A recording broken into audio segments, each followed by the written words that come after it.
Hello, everybody. You're listening to the Big Chill Podcast. This is episode 26, Double D's.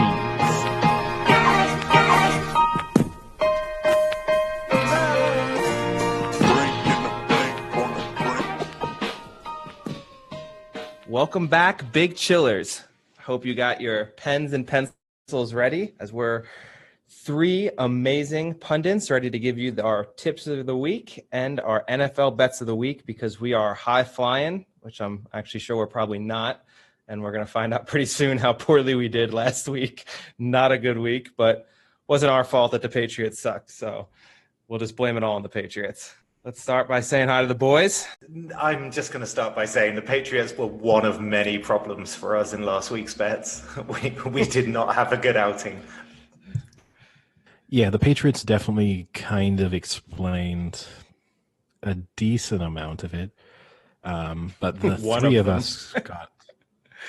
three of us got 4 games wrong. Like all 3 of us getting it completely wrong. So I think that's the first time that's happened. We all got the Packers wrong. We all got the Patriots wrong. We all got the Browns wrong, and we all got the Vikings wrong. Now, do you think that's us swaying each other's opinions? No, because we disagreed on quite a lot, actually. Yeah. I also got the Bills wrong. Yeah, and our overall standings, I mean, we can cut to that straight away if you want. Quite remarkable, I have to say. Sam may have noticed this already, but... What do we got? So last week I went 9-5 with my straight up picks. Frank, you went 7-7, and Oof. Yeah, and Sam went 6-8. And then but I did hedge a few of those where I took the one team to win money line, but then took like the 2 points the other team. Did it help? Well, congratulations, because you tried to thread the needle and you went 500 with your straight up and under 500 against the spread. So it did not help. You probably got both of them wrong. We can take a look at that in a second. But and then against the spread, we all went 5-9. So that's the first week where no one actually has won. Wow. Spread. Now that takes our season records. I am now 63-27-1 straight up, 46-43-2 against the spread. But the most remarkable thing is that now straight up, you are both 56. Oh no, wait, sorry. Straight up, Sam is 56-34-1. You are 54-36-1. And against the spread, you are both 42-47-2. Wow. So we're my collapse has been spectacular. Yeah. Yeah, Sam, you have well and truly fallen off a cliff. I mean, the only thing I'll say about the fact that our against the spreads don't look so great is that we are picking every game. I mean, if you go to any other site where they give you their tips against the spread, they're usually giving you their 4 or 5 best ones. They're not giving you all 15 games. Don't throw me under the Frank and Sam bus here. I'm still But imagine 500. how much better yours would be. You know what I'm saying? Like, you're only at around 500, but if we were only giving our 4 or 5 best, I think we would be a little higher than we are. But when we're being forced to pick shitty games that I would completely stay away from. Sorry, I didn't realize you were being held hostage during the podcast here, Frank. Yeah, we are. Look, because I suggested we only do 4 or 5, and you screamed at me and said, no, we're doing every game every week. So technically, I was actually forced. Well, here's the thing is, though, you say this, but there is every chance that some of these ones that you are most confident about are ones you're getting wrong. You're assuming that when you have... No, the ones that I get right are the ones I'm confident in, 100%. Every one I get wrong is one I wouldn't bet. So you would have never considered taking the Patriots minus 9.5. You would have never taken... You thought the Packers would win, but there was no way you were taking them -1. I will say...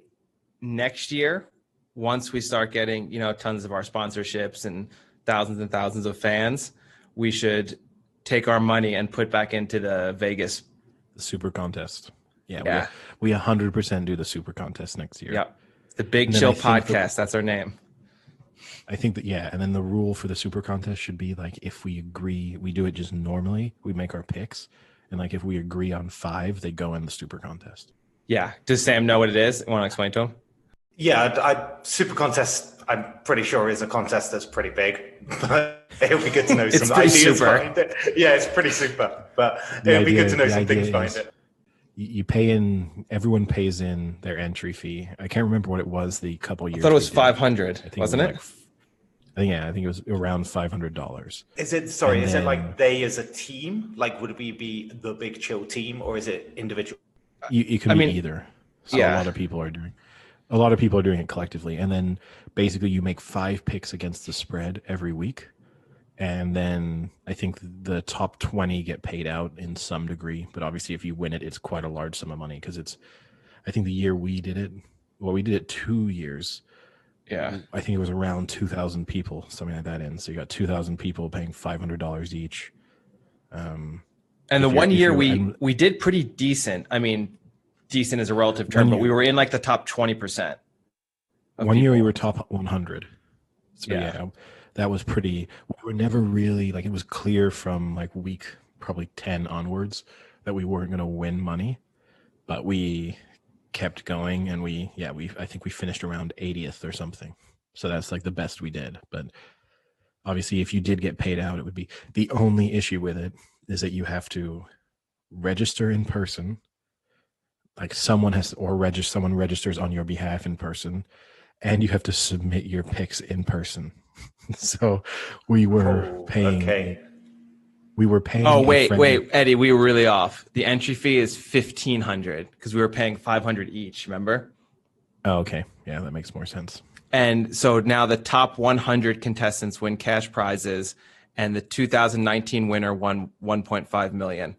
What was the caliber of the person you paid to make those picks in person for you? So we had a friend of a friend, and she always did it, which was surprising, because the worry is, right, if you just, and not even if it's intentional, but just like life gets in the way one week. And because also we would tend to give her the picks, not last minute, but she wouldn't have a huge window, right? So if we were telling her our time Thursday evening, she had to submit the picks before like Saturday night. It doesn't give her a huge amount of time to like physically drive to the casino, go inside, hand in the picks, and do all that.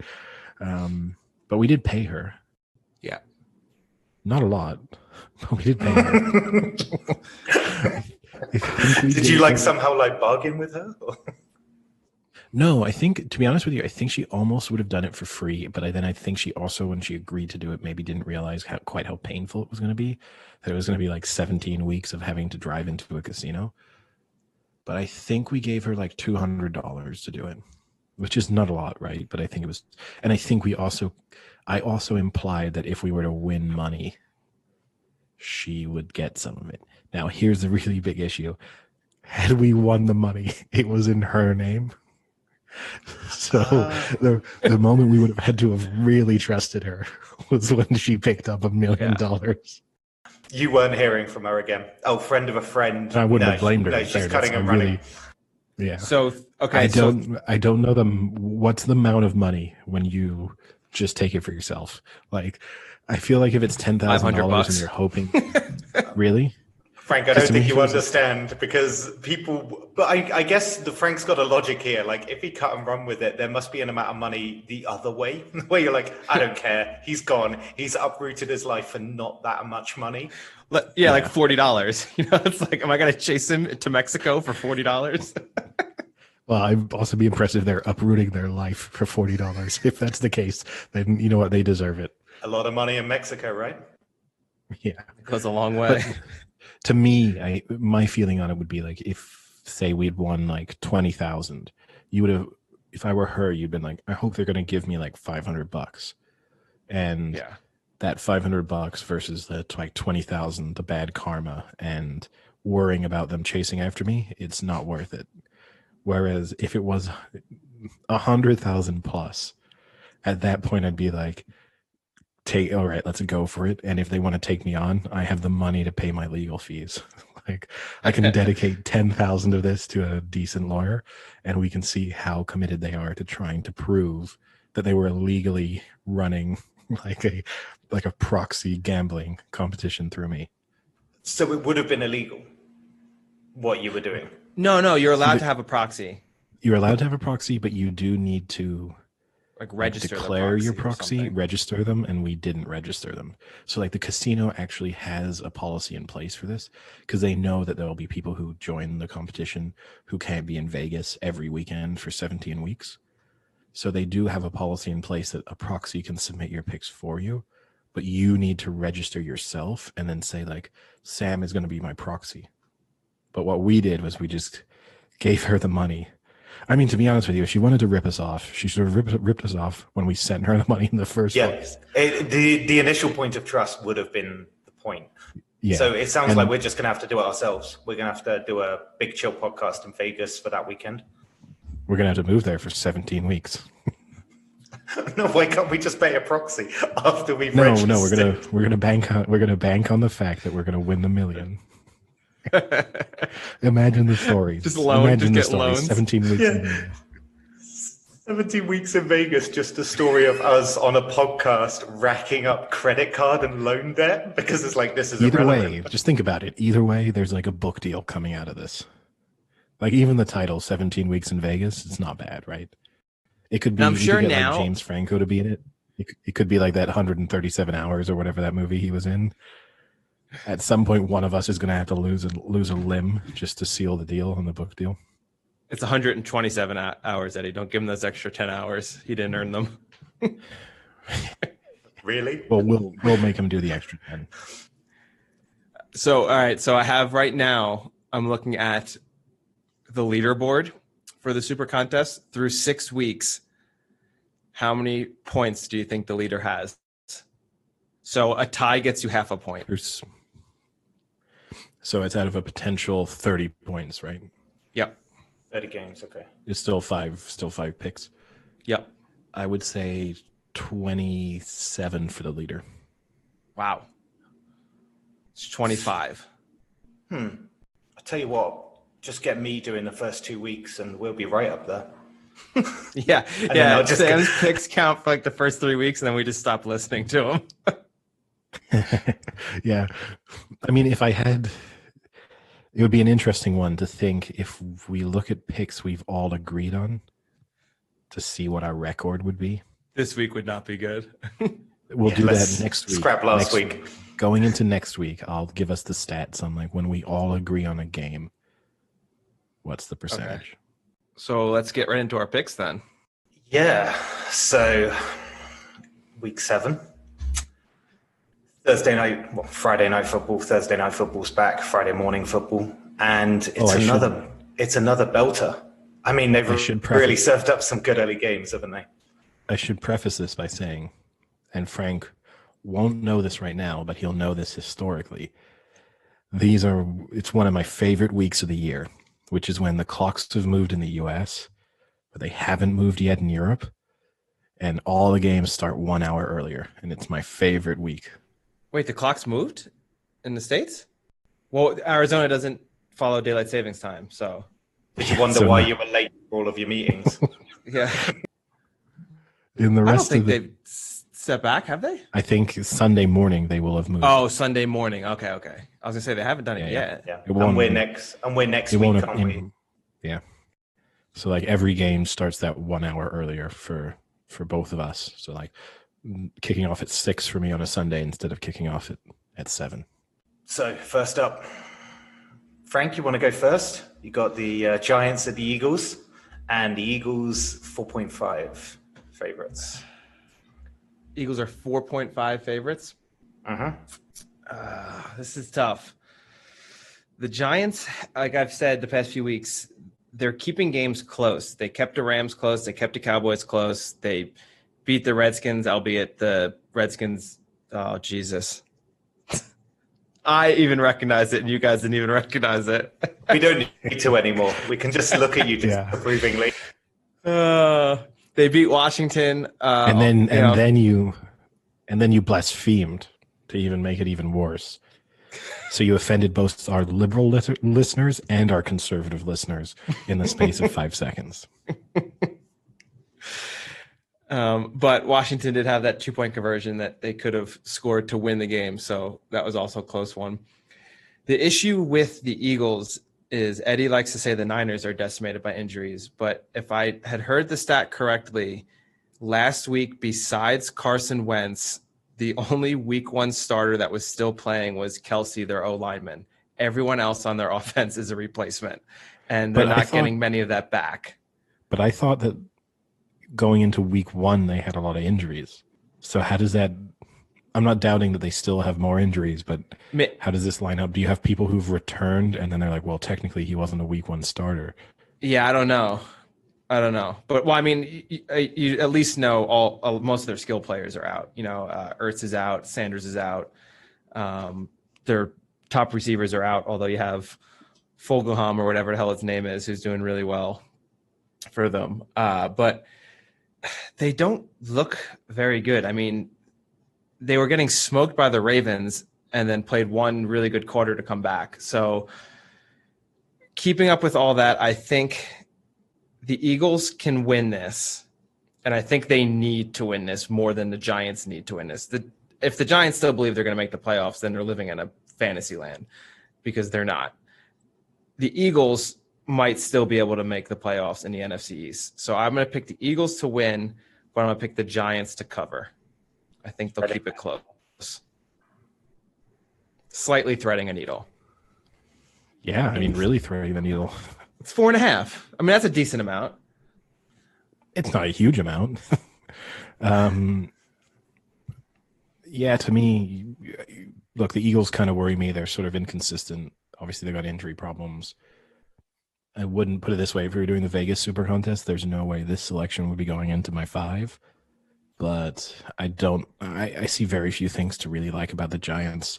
I think you can count on Daniel Jones to have 1 or 2 really bad plays. So I'm going to take the Eagles to win. Just 1 or 2? Well, big bad plays though, right? Not just, oh, he fumbled the snap and recovered it. I mean, like, oh, we're driving down the field and he's just turned the ball over. A few Danny Pennies. Exactly. So I'm going to take, the Eagles to win and the Eagles to cover the spread. Yeah, I think what you said, like in this one, it's just whatever bad team wins, but I'd rather take an inconsistent team over just what is a terminally pretty bad team. I mean, when you look at the stats of them, like, was it Daniel Jones has thrown like 3 touchdowns, 6 interceptions. Wentz has thrown 9 already, and in the previous 2 seasons through 7. So they're both pretty bad. Offensively, both pretty bad. Defensively, inconsistent for the Eagles, but bad for the Giants. So I think the Eagles will win, and I'd take them to cover as well, the 4.5. Bills are the Jets. Bills are 12-point favorites. Yeah, I mean, Frank might be planning on this one, but right, my good rule is take the good team after a loss. So definitely take the good team after consecutive losses. So my confidence in the Bills, in some respects, just on that fact, could not be higher. I'm kind of surprised at how low this spread is, to be perfectly honest with you. It's actually gone lower. I saw it at like 12.5. So seemingly there's some interest in the Jets money-wise, 0.5 point wide. Yeah. I mean, if you'd made me guess, I would have genuinely expected this spread to be around 15 points. So based on that fact, I have to take the Bills to cover.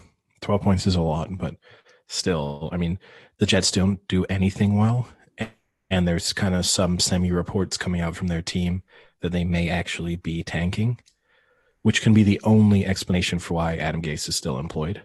I'm with Eddie on this one. So the Jets have lost all 6 of their games by at least 9 points. So when you factor that in, that's probably why I think the spread is even further out. I think it probably should have been about 10, but I've seen it 13, even 14 in some places already now. I'll still take the Bills. I mean, exactly what Eddie said. Pick a team, after a good team after a loss, especially after 2 losses, and especially when the 2 losses are to Kansas City and Tennessee, who are combined 9-1, 10-1. So those are two great teams, and the Jets just got blown out and humiliated against the Miami Dolphins, which, I mean, they're an average team, but still, I mean, that was pathetic performance by the Jets. So I don't know. I can't see the Jets turning this around. This is also my survivor pick, which interestingly, I almost forgot to put in, Eddie, because now that you're out, not to knock on you, but now that you're out, it wasn't in my head because normally I ask you on Wednesday night. So I've made it in with about 5 minutes to spare. So that was my pick. That would have been the most frank way for you to get knocked out. Well, it would have went to my pick for last week, which is the Dolphins, but the Dolphins aren't playing this week, right? They have a bye. Yeah, they do. So then I think I would have lost. Now that would have been a way to lose. So you just would have lost. You wouldn't have had like somehow deferred from the Dolphins to like the team previous or something like that. You just would have lost.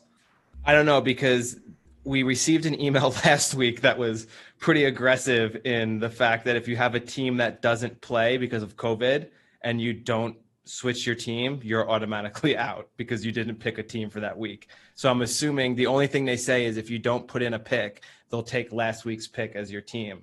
So if last week's pick was the Dolphins and they don't play a game, I think I would have lost. That would have been the shittiest way ever to lose. Yeah, that would have been shitty. That would have been really bad. But just even shittier is going to be when the Jets beat the Bills this week. Yeah. I mean, I agreed more with Eddie on this one, that when I saw the 12, I was actually pretty surprised. I think when I looked at the Jets scoring, they had done, I think it's saying like 75 points against like 180 odd conceded or like given up. It's pretty pathetic. Everything's pathetic. And I think a gassed up Josh Allen after 2 defeats will completely tear them apart. So yeah, I think it's a pretty easy one to go Bills on the 12. So slightly more interesting game. Panthers at the Saints, and the Saints are 7-point favorites. Oh, I'll take this one. So only once this year have the Panthers actually lost by more than 7. And New Orleans has only once beat a team by more than 7 this year. So solely based off of that, I'm going to take the Panthers to cover, but I will take the Saints to win. I think the Saints will need this win to keep up the pace to make the playoffs, but all season they have not really impressed me, and they're kind of just scraping by, and this is another game I can see them just scraping by, maybe even scoring on the last drive to win it. Yeah, this is one of those games for me as well. I saw that kind of stat, but also the Panthers' loss to the Bears wasn't fantastic, so I expect somewhat of a rebound. And the thing is, I think Brees and co are better than the Panthers, but I don't think they're 7-point better. And so for me, it just looked like a Saints win and to cover as well. A Saints win, but the Panthers to cover the 7. So, Eddie, are you completing the set with us, or are you going differently? I'm going to disagree with you, and I'm going to take the Saints to win and the Saints to cover. I have been a Panthers doubter all season, and I am not going to stop that. But haven't you been a Brees doubter as well? I have been a Brees doubter. I guess the one advantage here too, right, is not I'm a big believer in this, but this is obviously Terry Bridgewater coming back to the Saints, right? He filled in for Brees when he was injured. Ooh. So you have that interesting twist. So I don't know who that helps more. I don't know if that gives the Saints some insight into Bridgewater, or if that allows Bridgewater to maybe tell the Panthers some things about the Saints, although you'd assume by now, kind of given the fact that the Saints have had the same head coach and the same quarterback for a long time, it's not like Terry Bridgewater is going to be able to give them insights into stuff that they haven't already picked up on. Did you just call him Terry Bridgewater? Yes. Yeah. You don't like the name Teddy? No. He just sounds like a really basic British person when you call him that. Yeah, it does. Terry is a very he's currently British playing name. for Norwich as a right back. That is actually the Bridgewater part too. Reminds me of Drinkwater. Yeah. Now here's the interesting one. You want to like fun fact for this matchup. They've played each other 50 times in the history of the NFL, and the overall score is 115 for New Orleans to 1097 for the Panthers. So an incredibly close 50. So 1,115 to 1,097. Incredibly close 50 game heads up against each other. But not this one, according to you. Do you think it's going to be close to the 7, or are you expecting a bit more of a blowout than that? I'm going to say double digits. So I would say I think you're going to say double D's by 10. Double D's. Double D's on Brees. Drew Brees just breaking out the double D's for this one. That would be a hell of a post-match story, right? Just to see Drew Brees rip his top off and just hang out a pair of double D's. It would explain why he can't throw very well anymore. Sorry, guys, I've lost some arm strength. My tits get in the way now. I've got to wear this enormous sports bra to hold these bad boys in. Yeah, and my back is killing me. It's so much back issues. It's not me aging. It's this really unnecessary cosmetic surgery we had in the offseason. But you also want to know why I trust the double digits? Of the 50 games that they've played against each other, 25 of them have been decided by double digits. So history would say I've got a 50-50 chance. One way or the other. Okay. Yes. Eddie's on double D's on Breeze. Fine. So a 25% chance, I guess. I will say, so I have just, before we move on to the next game, I have very quickly added up what our record is in games in which we all agree with each other. So we have agreed with each other 37 times through the first few weeks. Okay. And of those 37 times, we have been correct 20 times. Oof. We were doing really well the first 4 weeks. We were 17-9. So I'll let you figure it out what's happened the past 2 weeks. Wow. Actually, that's not bad though. Then great. Yeah. Oof. Okay. Yeah, it just means we've only had three right in the last 2 weeks that we've there's got to be some painful correlation there with me declining as well. Yeah. Well, speaking of that, looking back through the records quickly, it uncovered one clerical error, which is that we'd marked Sam wrong on a game that he was actually right on. So your against the spread records are no longer tied. Scandal. Vindicated. Which game was it? Frank, it was a Bucks game. Bucks against, I can't remember who. I'd have to look back, but it was one where the Bucks won, but they didn't cover the spread, and both Frank and I had thought that they would cover the spread, and you hadn't. And I probably had just seen the Bucks, and I marked it all wrong. And then looking back, obviously, when I then saw we agreed, I saw that you actually hadn't taken them to cover. And so, Frank is now firmly in last place. All right, I'm doing this next time. Can't be having that. Can't be having clerical errors, Eddie. Sorry. You will be. All right. Browns at the Bengals, and the Browns are 3-point favorites. So are we going to see some more OBJ magic, whatever that looks like in terms of shit or meltdowns? What are we seeing here? Well, by OBJ magic, do you mean handing out money to college players and then getting a 2-year ban from LSU? Because I loved that. He was so annoying that game. So the story is LSU won a national championship and he went to LSU. 5 years before the championship. So he's now just, like an alumni, and he was on the sidelines and he was clearly drunk or something, high, drunk, something. Like he was way more annoying than his normal self. Some people get high right off like actual batshit. I know where this is going. So maybe he just, he'd had some pre-game romances with a particularly fruity lady, and he was just, the fumes had just gone straight to his head. Maybe because it was I was gonna say it was at a college town, but it was actually at a major stadium. I'd say maybe he stopped by like a sorority and got the whole house to lay down on him. He got a sorority dump. Anyway, getting back to the story. He was then, after, like, as soon as they won, he was like on the field with the players, which is really annoying because he's obviously a person who's been criticized for loving the spotlight. And now he's back at a college game being like the center of attention after they win a national championship that he's been removed from this team for 5 years. It's not like some of the guys had played with him. No one's even played with him at LSU at this point.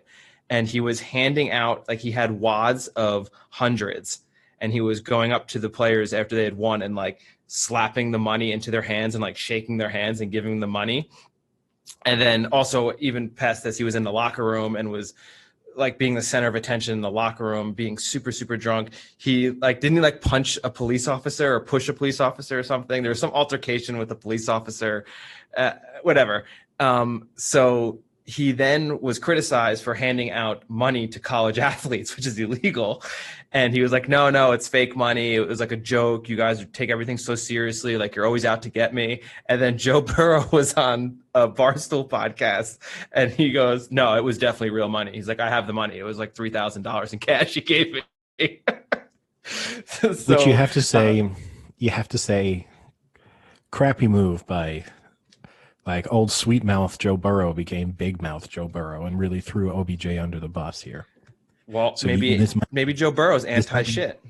Throw him in the Joe Burrow doesn't take shit from anyone, Eddie. Does not take shit from anyone. So this is the other spin, right? This is the OBJ revenge game. So then he, LSU, the shitty thing is that they banned him for 2 years, and they're taking away football scholarships. But that part actually has nothing to do with OBJ, because they're also under an intense investigation for like bribery of athletes and their families and things like that. And OBJ kind of got lumped into this, but he did get a 2-year ban from ever going to LSU games. So this is where you're wrong, right? Maybe OBJ felt guilty about taking payments when he was an LSU athlete, and he was just trying to give the money back. Did you ever think about it? Did you ever think about it that way, Frank? Yeah, what a hero. What a hero. He was overwhelmed by the guilt, and he thought, you know what, I gotta do what I can to put this money back into the right hands. So that was all he was doing. He was just returning loans, quote unquote loans, that he'd been given when he was an LSU athlete / recruit. Yeah. Did you also see? A big OBJ week. Did you also see his comments on COVID and how like COVID can't infect him because COVID wants nothing to do with him and he want nothing to do with COVID. It was like his quote or something like that. I'm glad you articulated it the way it was written as well, because otherwise I would have had no idea. Yeah. In fairness, for a man that attitude doesn't surprise me from a man who so willingly exposes himself to so much bacteria. You know, it would be kind of weird for him to be asking for people to shit on him, but then for him to be scared about a virus. And actually, I was almost dead on with the quote. The quote was, no, not in an arrogant way. I don't think COVID can get to me. I don't think it's going to enter this body. I don't want no parts of it. It don't want no parts of me. I think it's a mutual respect. And you would listen to that and think, oh, he's probably joking. That's like clearly a joke that just didn't catch on. But then when you watch the interview, it didn't really seem sarcastic or joking. It seemed pretty serious. I think what I like in that is the mutual respect. Somehow he has heard from COVID before, and the COVID only has respect for OBJ. Yeah. COVID-18 tried to take him down.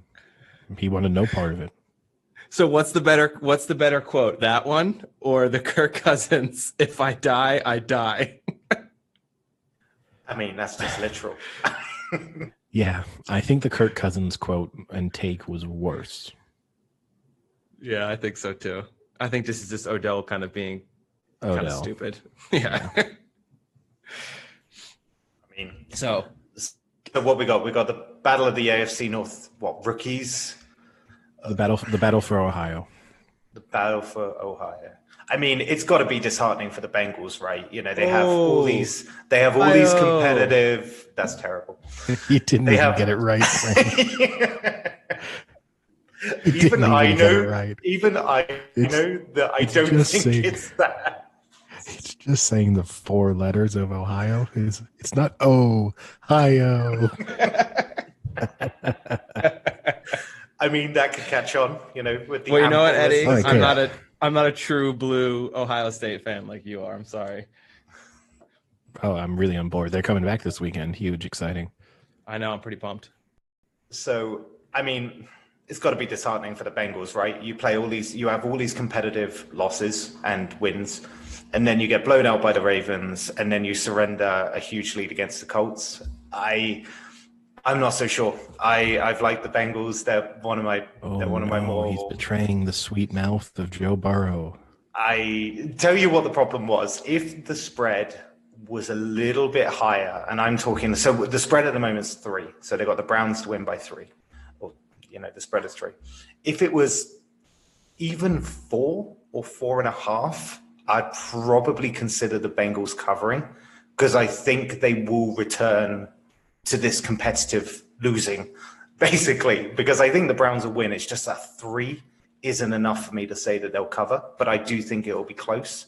So, I mean, for me, I just think as much as the Browns look worse against the Steelers over the past 2 games, I just have lost a bit of heart in the Bengals, and I'm going to take the Browns, but I'm not happy about the fact that I don't think they'll cover. I think the Browns will cover, but I'm pretty worried about the fact that I think the Bengals will be really close with this one.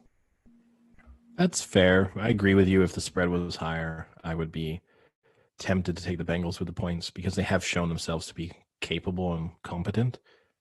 But this almost falls into a must-win category for the Browns if they are going to, given the strength of their division, if they are going to be competitive for the playoffs.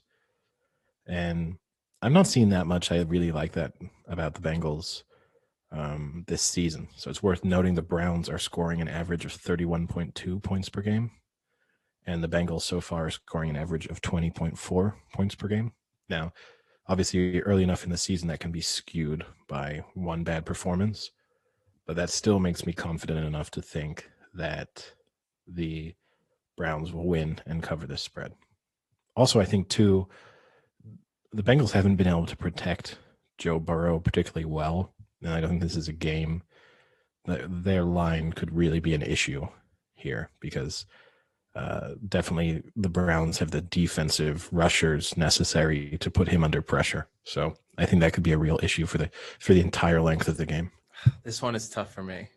I really, really, really want to bet against the Browns.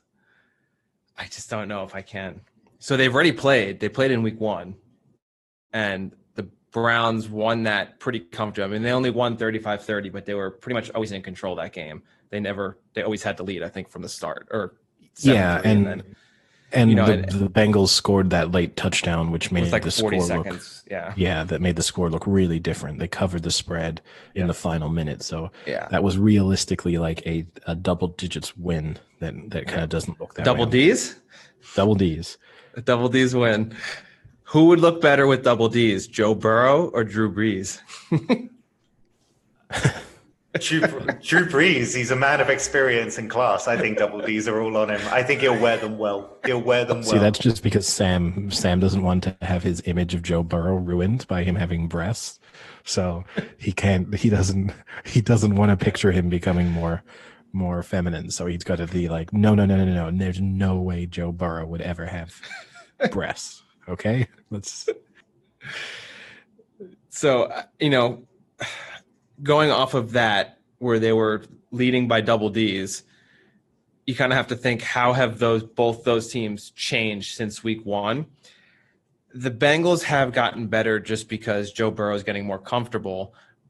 And the Browns, Chubb is still injured, right? Mayfield could be dead. I don't know. Mayfield might not be playing. It's not 100% confirmed that he'll be playing, which would be. And even when he played hurt last week, it wasn't a great performance. So, I mean, all of this is kind of. I'm gonna go Bengals. You're gonna be worried when Case Keenum lines up under center on Sunday. Actually, is it Case Keenum? Maybe I'll be more worried about Case Keenum than Baker Mayfield. I think Case Keenum is the one who came on. They also have Drew Stanton, I think. So it was Keenum. So it's either Stanton or Keenum. Yeah, give me the Bengals. Was it? Wait, it's 3? 3. Bam. 3 points. Yeah. Do I thread a needle? No, not on a spread. I'll go Bengals. Fold. Okay. Next up, Cowboys at Washington, and Cowboys are 1-point favorites, so basically a toss-up. Yeah, this is a tough one, right? I was so confident in the Cowboys going into Monday night, and then what I failed to realize is that when Dak Prescott broke his ankle, Ezekiel Elliott also broke all of his fingers. So, like, if I'd known that bit of information, my confidence in the Cowboys would have dissipated. So, I'm going to take the Cowboys again. I'm going to assume that they cannot have everything go wrong in quite the same fashion that it went wrong on Monday night. Kind of worrying that you're getting the reports coming out from players saying that they have no faith in the coaching staff. At the same time, they are anonymous sources saying that they don't have faith. So I have no idea who it is within the team. Like, I don't really care if it's the punter. Do you think it's Mike McCarthy saying that the players have no faith in Mike McCarthy? Yeah. Just going really third person on us. I think. But yeah, I didn't. And the thing is, though, it's Andy Dalton, right? Is stepping up, so it's hardly the worst backup you've got for Prescott. And the Cowboys have still got all these weapons that are. Also, to be fair, Andy Dalton didn't play that badly in the Monday night game. He literally got killed by the fact that Ezekiel Elliott turned the ball over on consecutive possessions, and from that moment on, they were chasing the game. Also, Elliott's fumble issues took him out of the game for a while he sort of sorted his head out or whatever it was he was doing, reminding himself of his starring role in the Star Wars movies. And I was also going to drop an Ewok joke. Yeah. Maybe last night he realized that his planet had likely been destroyed, but he was like, I don't want to be too critical of Stanton then. Also, even on defensively, they had a couple of opportunities to turn the ball over and didn't. So, it looks bad for him coming in for a team that was scoring points for fun and then to not really put any points up. But I don't think it was really his fault. So I'm going to give the Cowboys one more chance this week just because Washington are awful. And if you're going to get an easy win, it's I almost feel like Washington kind of tricked us because they were sort of pretty decent in week 1. And I think that convinced everyone that they aren't as bad as they are. I feel this way about Washington and the Jags, that they had a couple early weeks where they were sort of competent. And so for the time being, that kind of has stuck in everyone's heads. So we still, when we think about them, don't think about them in the same way as the Jets, as it's just a walking loss. But fundamentally, when you watch them now, I don't see a huge difference between Washington and the Jets right now. So I'm going to take the Cowboys. Yeah. The thing for me as well is that Washington just don't put points up. I think they've scored the third least in the NFL. So what you're saying is that even with all this offensive transformation that the Cowboys are going to have with Dalton, that they've still got the resources to score. They were scoring freely at maybe about 34 a game or something like that. So even if that reduces, are you really saying that Washington are getting near late 20s? I mean, let's just go with that. I don't think so. I don't think they're coming near it. So for me, the Cowboys look a pretty good bet for this one. I still think they'll be pretty good even with the kind of offensive changes that they go through. So. Yeah, I mean, Washington has not scored over 20 points this season. 20 points is their maximum so far through their 5 games. Yeah, so if you're saying that the Cowboys are coming even down from their sky-high 34s, I mean, even if they go down by 10, it doesn't matter against the Reds. Washington, in my opinion. I know, but at least, against Reading, the Washington Reddings. So, yeah, I'm going Cowboys. Who would have thought that the guy who just a week ago had a anti-trans in sports rants would now be looking like the most woke member of this podcast? Yeah. So you're right. The Cowboys do score a lot of points, but they only scored 10 since Dak's been out this last game. So whether they can still score 30 consistently without Dak is a question mark. But I agree. I still think they're going to – I don't think the Washington football team can score enough points, even if it's only 20 points. The only issue I have with this game is the Cowboys' offensive line looks terrible, and you have a pretty aggressive defensive front for Washington. So I could see Dalton getting smacked around a little bit, but I don't see the Washington football team scoring enough to keep up with Dallas. So I'll take the Cowboys to win and to cover, but I think it'll be a little closer. It's not going to be a double D's. Okay. So you're not going to thread the needle and do Washington cover the one? No. Although Andy Dalton is the type of guy who could have natural double D's with his unathletic body, I do not think this will be a double D game.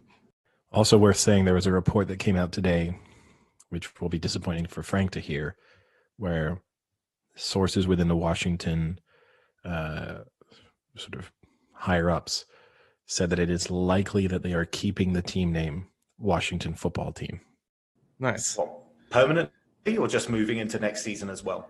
I think they were mainly confirming it for next year, but you'd have to imagine if you have it for 2 seasons, why would you then change it? The Washington FT? Yeah. If you're keeping it next year, yeah, they should get sponsored by the Financial Times. Be perfect. But that's kind of true, isn't it, right? At some point, you've got to print T-shirts, print merchandise, print everything, have sponsors. You can't have that indifference about a name. So it kind of makes sense that at some point they're just going to have to make a decision early. Yeah, they got to register stuff. They need domain names. They need tons of it's months of planning to going into this.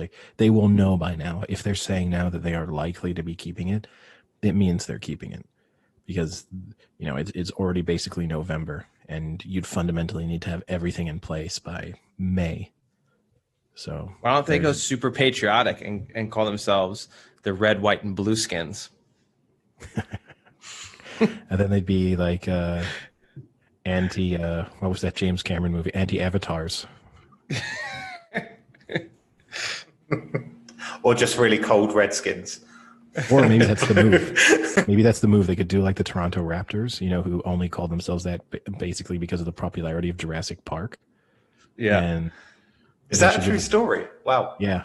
Fundamentally, what was more like Jurassic Park was representative of the popularity of dinosaurs at the time. So they were like, look, it's kind of in the zeitgeist. Let's go for that name.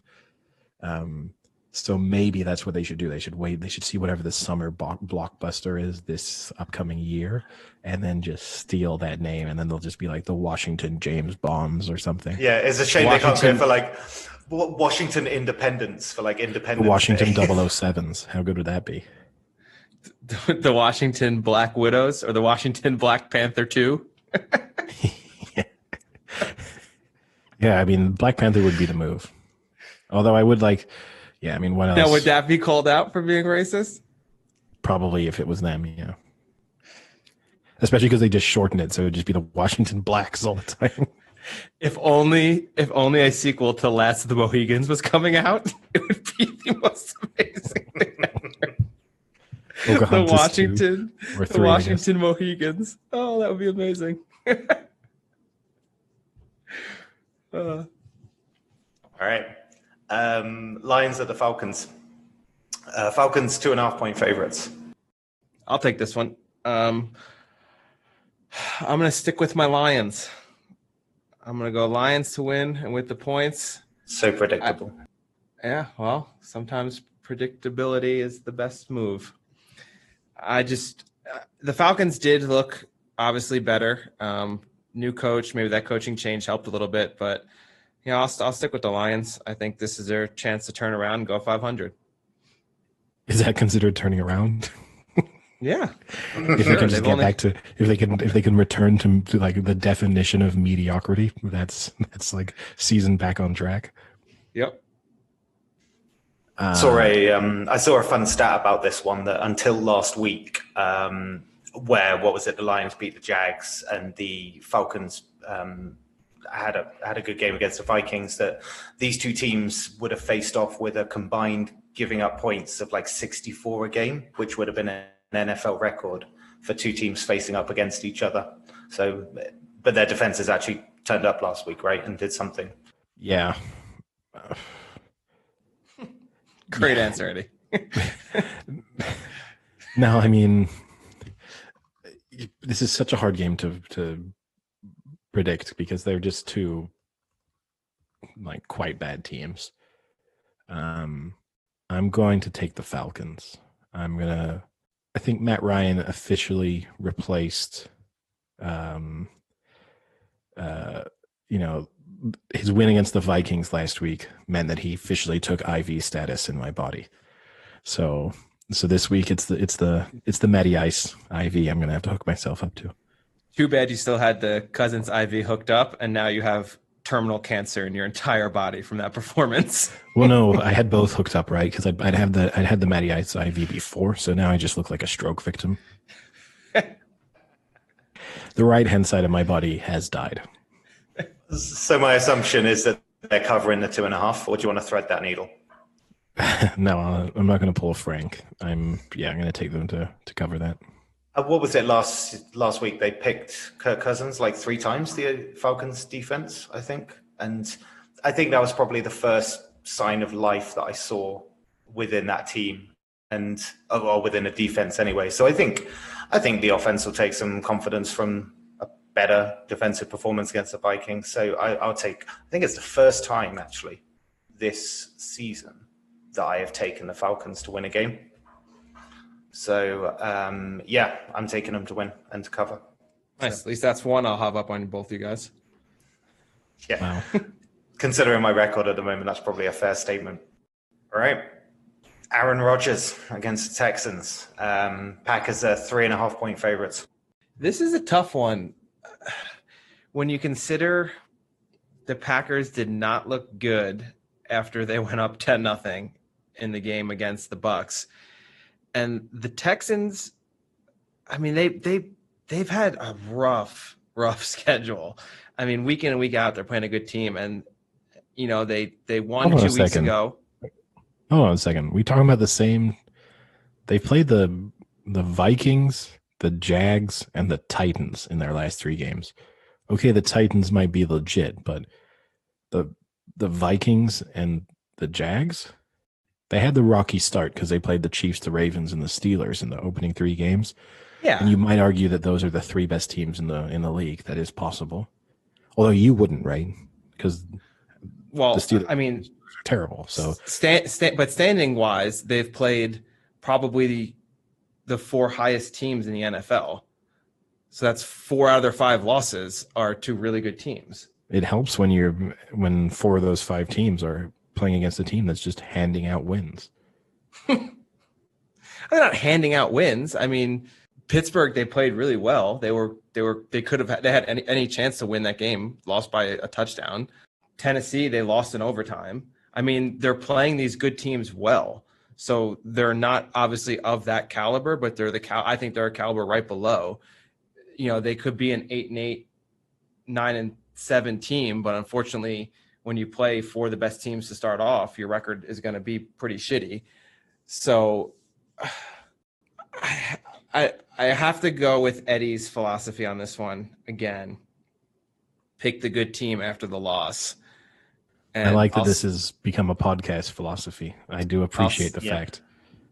I'll stick with Green Bay, especially because Rodgers, I sent you guys that link about some of the weird stories about Rodgers during his playing career. He seems just like a nut. And this is the type of thing that coming off a bad game like that, he has to be pretty motivated and pretty pissed off. So I think he's going to come out hot this game. Maybe it'll be a shootout, which would be pretty good to watch, a little Rodgers versus Watson. But I'll pick Green Bay to win. Is it 3.5? Yeah. I'll take Houston with the points. Okay. My, indeed. So for me, Packers to win in overtime with a field goal. The thing that got me right, I take that Packers game, and you've got to take it as a bit of a freak for now, haven't you? I mean, considering the consistency beforehand and how good Rodgers looked, you have to just write that off. So let's just say the Packers get up to what they were doing for the previous games. They're going up against the team that just let in 600 yards against the Titans. And I think if Rodgers gets anywhere back to what he was doing in the first quarter of the Bucs game or every game before, which is fair to say, I see this being a Packers win. And I like the 3.5 spread as well. So for that reason, I'm taking the Packers and to cover. Yeah, I'm going to stick to obviously my philosophy, the podcast philosophy, the good team after a loss. So I'm taking the Packers. I'm not going to consider taking a team to not cover such a small spread if I feel pretty good about them winning. For now, I'm just going to throw that last week's game out as an aberration and assume that the Packers, whilst I don't think they are necessarily as good as they may have looked in the first few weeks, they are certainly significantly better than the Texans, and they're one of the, say, 10 best teams in the league for sure. So got to assume this is a bounce back win for them. Yeah. Game of the week. Rearranged. Steelers at the Titans, and they've given, or what I've locked as the spread is the Titans are 1-point favorites. So, Frank, I mean, this is a bad team against the Titans, right? This is a sure thing. That one looks a bit silly, that spread. What do you think? This is an absolute sure thing. The Titans are coming out victorious in this one, for sure. Yeah, you've got two major injuries actually on both teams. The Titans lost their starting O-tackle, left tackle, and then Devin Bush is out for the Steelers. Both injuries out for the year. I think torn ACLs on both. So that's going to change the game plans a little bit for both teams. I mean, you have that backside tackle so important, and then you have Devin Bush who's looked great all year. Doesn't matter. The Titans are definitely the better team. Tannehill's the better quarterback. Henry's the better running back. And we're going to see this Steelers defense get exposed for at least 30 points.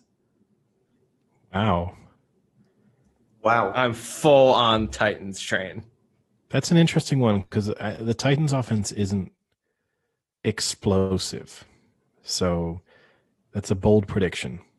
Both of these teams kind of tend to have relatively high time of possession. So it would surprise me to see this one be massively high scoring or for either one of them to actually blow the other one out, just because the way they both approach the game seems to kind of go against that concept. So what would you put the over under at?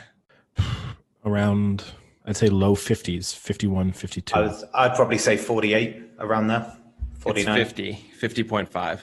But here's an interesting question for you. You may have already seen these odds though, Frank. But who has better MVP odds, seeing as we talked about Tannehill's MVP credentials? Big Ben or Ryan Tannehill? Has to be Big Ben or Skinny Ben, surely. I mean, there's just more of a high profile around it. Tannehill. No, Sam's right. Big Ben is currently 22-1, and Ryan Tannehill is 33-1. What's Derrick Henry? 40-1. Your point, Eddie, about the kind of lots of possession. I mean, the Steelers still rank in the NFL 10th for games over 30, scoring over 30 points in a game. So when they've got the ball, even though they control it, they still score. So it's. Oh no, I don't think I'm not meaning that as like a knock on either of their offenses. They're both obviously capable of scoring, but they're not. It's not like the Chiefs where you're going to necessarily see them have like 3 plays moving down the field quickly, like no huddle offenses where they're just in through, you look at the scoreboard and they've scored like 24 points in a quarter. Neither of them are really built for that. I know that they have big plays, like Derrick Henry has big plays, and the Steelers have wide receivers capable of making really big plays. I mean, the Titans are second in the NFL in points per game. Yeah, but it's so early on in the season that these are like. It's not that early on anymore. I mean, they've had 2 mega games, right? What is it? The Vikings and the Texans. They've had 2 40+ games, I think. I'm not saying it discredits the stats. It's just who they've played and got those big points of games. Yeah, you'd also argue, and they're second in yards per game as well. So second in points. You'd also argue, except for the Bills, they've played bad defenses so far. They played the Broncos, the Jags, the Vikings, and the Texans. I'd be interested to see where those teams are ranked on yards per game given up. But I'm going to guess they're all at least in the top 10 or bottom 10, depending on how you want to think of it. Well, I guess this is the game we're going to see against a supposedly good defense, right? Yeah. I mean, by your standards, right, this game you should predict like 75-0, no? Oh, wait till my bet of the week, Eddie. Don't. Oh, good. Good to hear that.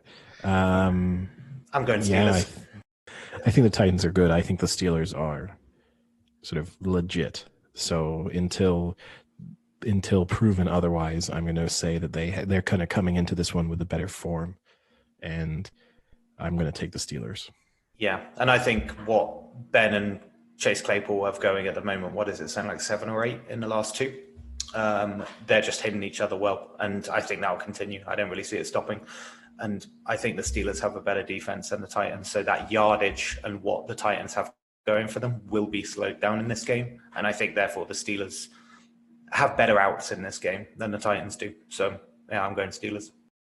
I also am going to assume that the Steelers are capable of approaching this game in the way of just saying Derrick Henry's not going to beat them, which is easier said than done. And I don't mean that this is going to mean that Derrick Henry has on paper, a bad game, but a little bit like the approach you have to have with, say, the Ravens, where you have to accept that they are going to run the ball, but fundamentally, like on big plays and in big moments, it's going to be passes that actually have to beat you. I'm going to assume that the Steelers have the defensive capability of basically saying, like, look, we can't take away everything, but if Ryan Tannehill is the one who beats us, fine, we'll take it. But we're not going to just allow Derrick Henry to have a 200-yard rushing game for 3 touchdowns, and we walk off the field being like, that guy we knew we had to stop, we didn't stop. All right. Speaking of MVPs, what are the odds on Wilson? He's favorite, right? Russell Wilson is currently the odds-on favorite to win the MVP. Wow, that high. Well, yeah. Actually, we talked about this last week. Everyone else kind of shot themselves in the foot over the past week with Allen and Mahomes. So Josh Allen has kind of dropped. Josh Allen has kind of dropped completely out of the running almost. He's 25-1 now. Yeah. After last week, actually, Kyler Murray, who kind of brings the two teams together, Kyler Murray has put himself sort of back in the running. He's now down to 16-1. But fundamentally, when you look outside of, it looks to be between Wilson, Mahomes, Rodgers, and Lamar Jackson. I'm going to guess Big Ben throws himself right into the discussion if the Steelers beat the Titans. Because if he's unbeaten after that, it's going to be hard to not at least have him kind of on level terms with, say, Lamar Jackson or Aaron Rodgers. So that's going to be interesting to see. But everyone else, then you just have bizarre ones. Like Clyde Edwards-Helaire is 50-1. I don't know in what universe he wins MVP. Because he had one good game last week against the Bills. I mean, not to say he's not played good all season, but no, but you know what I mean. Like, in what universe are the Chiefs having a great season and they're going, we're not going to give it to Patrick Mahomes. We're going to give it to their running back because they weren't good before they drafted him this year. He's been the difference maker. Now here's the interesting one. Of these 4 with equal odds, who would you rather have your bet on to win MVP? All of them are at 80-1. Baker Mayfield, Deshaun Watson, Drew Brees, and Jared Goff. You're talking about like this season as it's played out so far already, not like in the next season, like a whole season. Okay. No, not in the future, because obviously, but like Deshaun Watson for sure. You think he's most capable of winning the MVP this year? Yeah, because if it wasn't for Deshaun Watson, I know they're 1-5. They would be like negative. Be 0-6. Oh my God, what a difference! Sam, if you were quarterback instead of Deshaun Watson, the Texans would have 1 more loss. Could you think about that? Could you just process? They'd have 3 forfeits. No, but I mean, he's the only thing keeping them in those games to keep them close, even though they're still losing them. I mean, if it weren't for him, they're done. And they have a somewhat easier schedule coming up after these next, I think 1 or 2 games that they can get back maybe to a little over 500 and maybe sneak into the playoffs. And if they do, it's solely because of him. I totally disagree with you. I'd probably go Brees. Well, sometimes, Eddie, you're just completely wrong, so that's fine. I'd probably take Brees. I think the thing with the Saints, right, is they do have a route to get into like the postseason, and if they're going to do it, then you just feel like there's going to be that fairy tale Brees story behind it. I would probably take Brees. So I can easily argue that one is he's not even the best player on the team anymore. It's Kamara, and everyone says that Kamara is carrying the Saints, and we've all said that Brees looks terrible, so they're not going to give it to Brees over Kamara. So that one's out. What's the other ones, Eddie? Goff or Mayfield? Goff is Mayfield. No, because I mean, there's talks already on ESPN that they should move on from Mayfield, which I think is crazy. But he hasn't even had a game that's looked of MVP level yet this year. So, and he has huge talents around him with if Nick Chubb ever comes back, I think Nick Chubb should get it over him. That's a bold prediction. If Nick Chubb has missed several weeks, but here's what I'll say is I mean Mayfield was benched. Goff, or he was injured. He was benched. Being pulled from a game is not being benched. No, that's not the same thing. So what do you call it when you're told to get off the field and sit on the bench? Oh, so hold on a second. So say hypothetically the Chiefs are up by 40 points this weekend and they decide to bring off like Kelsey and Mahomes. Our spin on it is going to be Chiefs benched Mahomes. But Mahomes doesn't sit on the bench when he gets pulled out of the games. He stands. Mayfield was sitting on that bench by himself. So it's more literal. So it's literal benching. He was literally benched, as Eddie would say. Right. Okay. Oh, I'm the only one who says literally. You're correct there. I am literally the only person in the world who says literally. The reason why I would throw Watson out is because to me, the only way you could see, now I don't think any of these four has a realistic chance, but the only way I could spin it is if their team has to make the playoffs, and the Texans are not going to make the playoffs. All three of those other teams have legitimate playoff chances. I might even argue that I think all three of those other teams are going to make the playoffs. So if you have a quarterback lead you to the playoffs and potentially say run the table or close to run the table from now on and statistically perform really well, I could see their odds significantly shrinking. As I said, I think each one of them has had bad enough performances so far to kind of throw them out. Like they would have to be so incredible for the remainder of the season to really put themselves in, or have Wilson, Mahomes, Rodgers, Lamar Jackson fall off a cliff. But based on the fact that I think that all three of those teams will be in the playoffs, I'd rather take any of them over Watson, and I'd probably take Goff, because my argument would be like I could tell myself that the Rams turn into this incredibly explosive offense and that Goff is throwing like for 400 plus yards a week almost every week. Like I don't think that's going to happen, but I could convince myself at least that like there's a better than 80-1 chance of that happening. Yeah, Goff would be the other one I could see because, again, he doesn't have much around him. And we've said this last week. The Rams are going to win and lose by Jared Goff. So if they start winning, his stats are obviously going to be pretty substantial. So I think in that case, Goff would be the winner. But for me, I still think the Texans have a backdoor shot to make the last wild card, and Watson. What planet are you living on? I'm really not getting. Wait and see. I mean, so hold on a second. So say hypothetically we were like dismissing teams from the playoff hunt right now. Who are the teams you're throwing out? The Jets? Who else? Maybe the Giants. Oh wait, so you think the Texans have a better playoff chance than the Giants? Yeah. That is insane. That is the prediction. Are you putting all your money on that one? No. Like I would almost argue that there is a world in which the Giants win tonight and the Cowboys lose on Sunday and the Giants are favorites to win that division. In no way will the Giants ever be favored to win that division. But there's a route to it, right? You can see conceivably two games that you're looking at what the Cowboys as 1-point favorites and the Giants, I can't even remember, but 5.5 point underdogs. There's a conceivable route to that happening very soon. If the Texans go 4-0 in the next 4 games, fine. But they need 4 or 5 more things to happen. The Giants need 1 to potentially have that looking good for them.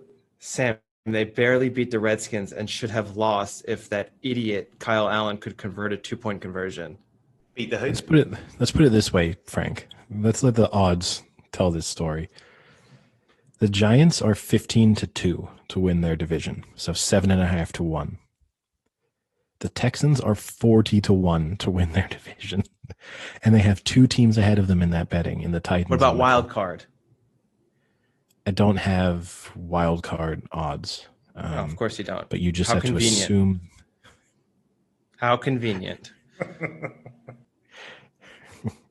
Yeah, Eddie. Why aren't you Sorry. just like Eddie's just written his like mental institute just odds all over the wall just so he remembers them. He's like, do you ever see the movie The Accountant with Ben Affleck when he writes all the things on the glass walls? That's just Eddie right now. He's just got tons and tons of writing. Yeah. With his accounting visor on, with the kind of see-through visor. Yeah, I mean, the Texans are currently 14th in the AFC standings. 14th. Oh, they're right where they want to be. Ahead of them in the wild card race, teams that currently would need the wild card in order to make it into the playoffs: the Browns, the Colts, the Raiders, the Dolphins, better, the Patriots, better, the Chargers. better. Are you kidding me? Okay, so far they're the best team out of all those teams you've named. Keep going. This is ridiculous. Just keep going. Humor him. Or we could just talk about the Seahawks Cardinals game. Yeah, that's all the teams above them. Frank's clearly lost it. And they're the best team there. Yeah. Admittedly, the Giants are currently bottom of the NFC standings. Tied. And go ahead, you can read any of those teams, and I'll tell you they're not better than them. Well, here's the thing: is they're bottom, but the reason why they have more hope is because 11th out of 16, the Cowboys at 6-2, 12 out of 16, the Eagles at 6-1, and 13th out of 6-1. Sorry, 2-6, 1-6. Sorry, and 13th out of 16, the Washington football team with 1 win. So they are 1 win off leading their division, right? I mean, the Eagles have that tie that might end up being crucial at the end of the season. But This Seahawks Cardinals game, right? Sam trying to get us back on track. I won't let it happen. Okay, all right. We'll keep talking about the tech. No, it's fine. I'll make this simple for you. I've as you both know, I've not been a big fan of the Cardinals all season. I know that they won convincingly on Monday. I think that was kind of more down to Ezekiel Elliott and the incompetence of the Cowboys. I think the Seahawks offensively are good, so this might be a shootout just because I don't think either of their defenses are good at all. So, but if it's going to be a shootout and it's going to be high scoring, I definitely want to trust this Seahawks team, which just has weapons all around it. And then also this week, right, rumored to be interested in adding another weapon with Antonio Brown. Yeah, supposedly Antonio Brown. Isn't Chandler Jones out for the Cardinals as well? Yeah. So they've lost one of their best pass rushers against a team that scores 34 points a game. And the thing with the Cardinals, right, is like you say, the Cowboys win looked a bit different, but the one before that was the Jets. So there's not really much to go on with Murray and the Cardinals. And so I'd want to take the Seahawks here. So I'll take them to cover as well. I'll be happy to go against you guys again. It's worth the free Dunkin' Donuts coffee. I'll go Cards to win and Cards to cover. Yeah. You know what? I can't wait to sip my Dunkin' Donuts coffee Monday afternoon while we discuss how well the Cardinals played against the Seahawks. Here's a question for you, Frank. If I buy you a really nice coffee machine for your house and or office, and you're making yourself, the freshest, nicest, highest quality coffee in the world on a daily basis whenever you want, would you still go and pick up your Dunkin' Donuts coffee? Is it an espresso machine or just like a really good filter coffee? Is there such thing as a really good filtered coffee machine? It's hardly the freshest if it's filtered. Yeah, I'm talking about like a full barista style espresso machine. Do I also get a barista on call with it? No. Yeah. Oof. Usually the freshest coffee is the one that's been ground and freeze dried. Yeah, exactly. You're going to have to make it yourself. But you know what they say, when you do something for yourself, it tastes better. Is that what they say? No, I actually don't think it is. When you do it for yourself, you just feel poor, I think is the quote. Why do it yourself when you have someone else do it for you with money? I mean, that's the quote, right? That's the quote. Really catchy quote. I would take this espresso machine and never get Dunkin' Donuts again. Okay, good to know.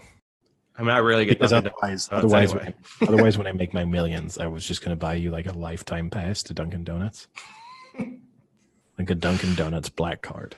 I'll get you after he had bought the coffee machine with his own money. Yeah, exactly. But can I get sandwiches with that card as well? No, I'll specify. I'll be like, never let this guy have anything other than coffee. I don't care if he wants another drink. It doesn't matter. He pays for that. Even though this card is getting him unlimited everything, no. You can have the food, but it's ground down like the coffee is. You throw this in, right? Because one of the few companies that I know really does this kind of thing is Chipotle, who give that like Chipotle VIP card to celebrities. So this is just going to be my opportunity in case anyone from Chipotle is listening. I personally love Chipotle and would love to be able to get the Chipotle burrito on a daily basis for free. I would take advantage of it, and I tweet about it all the time. And even the horrific side effects of the E. coli I might get, or just the disgusting things it would do to my bowels, would be worth it for the delicious burrito I'd have on a daily basis. I did think of what your bathroom would look like after daily consumption of a burrito. Well, the upside would be, right, is that I'd have a second career. I'd quit this podcast to just do like fecal Jackson Pollocks. How much would OBJ pay for that? Oh, he'd be my biggest burrito shit. Oh. You guys, I would be retiring. I'd be like quitting my job, quitting this podcast, and I'd be like, no, guys, I'm selling these paintings for like $250,000 a pop. And he'd be like, who on earth is buying these? And I'd be like, I just have one really wealthy benefactor. OBJ would be my Medici. No, you're his shitty daddy. Oh man, I'm crushing these OBJ jokes. Nothing is better than how self-satisfied you are when you make something that pleases you. Oh, that's turned around my week. Wow, that must have been a slow week. Yeah, it's a slow week. I mean, I guess there's two spins on it. One, if that's the best thing in your week, bad week. Two, if it takes something that small to turn your week around, not that bad of a week. All right. Jaguars at the Chargers, and the Chargers are 7-point favorites. This is a tough one for me because I don't have that much faith in the Chargers. At the same time, I kind of did earlier in the podcast talk about how I think the Jags are worse than most people think they are. But I'm definitely taking the Chargers to win. That much I feel confident about. But the 7 points feels just about right. And I think also the other thing I need to work out is that so far, with the exception of the Steelers, who were 1 point underdogs, I have taken every favorite to cover the spread. So at some point I got to start thinking about it. It could be that week. It could be that week, but at some point I got to be thinking about the fact that statistically this is unlikely. So, no, it's going to be that week. I'm going to take the Chargers minus. No, I'm not. I'm going to take the Jag. No, I am. I'm going to take the Chargers. I'm going to take the Chargers minus 7. I think whatever I write down now is going to be wrong because I've got no idea. Did that Kirk Cousins IV just actually cause you to have a stroke? It just expired. It just ran out. The last final drifts came into me, so to speak. I'll keep it easy. Eddie talked last week about games. Wait. Sorry, Frank. It's Eddie. What's going on? Are the Jags covering? The Chargers are covering the spread. Okay. All right. Yeah. Eddie talked about last week games that he'll definitely not put on his television to watch. This is one of those. As much as I am a Herbert fan, I have no desire to watch this game. The only stat I have here is the Jaguars have lost their last 4 games by at least 8 points. So I'll stick with that trend, and I'll take the Chargers to win and the Chargers to cover.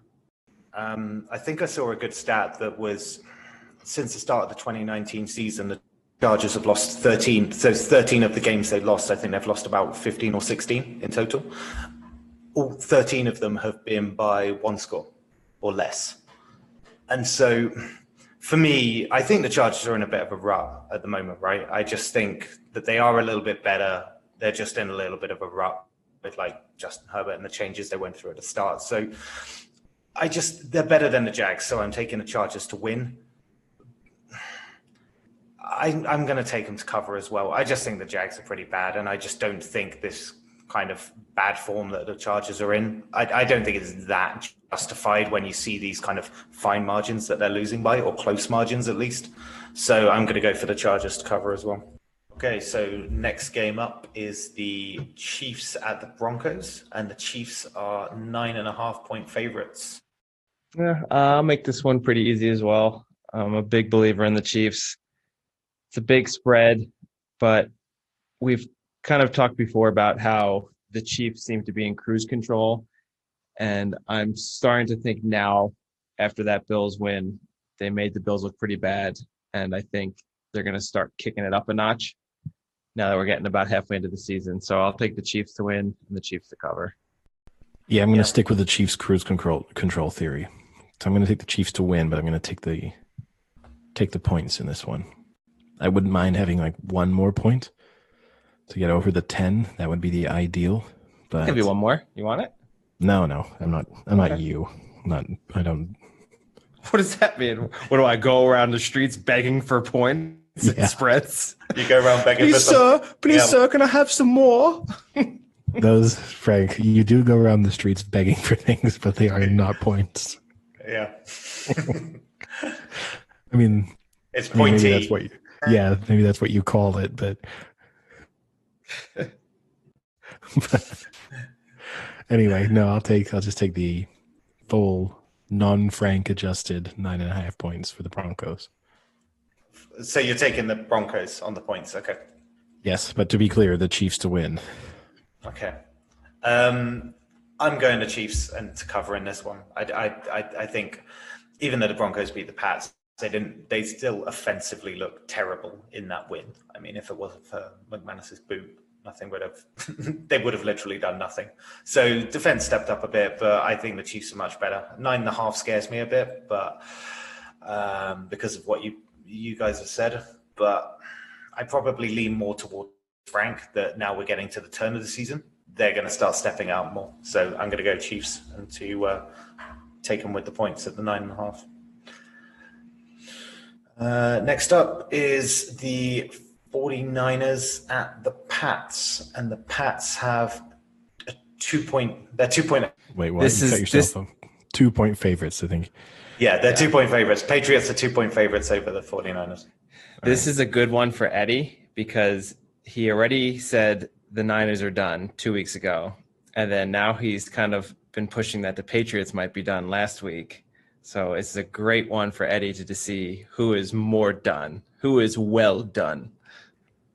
I've got a message for you, Frank. The Niners are back. My dad is going to be so pissed. Every week he gives me like 2 or 3 comments about the podcast, and number one is always, does Eddie ever stop with the Niners? And they now become Eddie's Niners, as if you're the only fan of the Niners. Like we'll be watching games. They're not a popular team, you know. Yeah. And, he'll be like, oh, did you see Eddie's Niners got crushed? It's like, well, I think just San Francisco's Niners, but. No, I like this. You can tell them I approve of them being called Eddie's Niners. I hope that catches on. I hope one day I'm watching the NFL Network and they're like, I'm going to take Eddie's Niners minus the 3 points here. Well, we all know that you started and are the sole writer for Niners Nation. And it's actually all in your head. It's not even a real website. It's an elaborate universe that I've created for myself, okay? Just let me have it. This almost has to be a revenge game for me for the Patriots for thoroughly ruining my weekend last Sunday.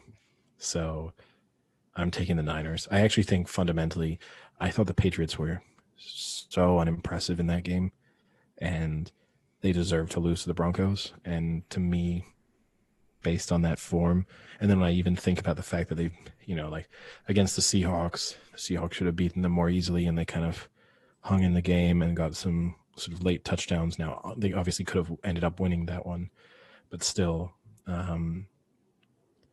I'm going to feel fairly confident about the Niners.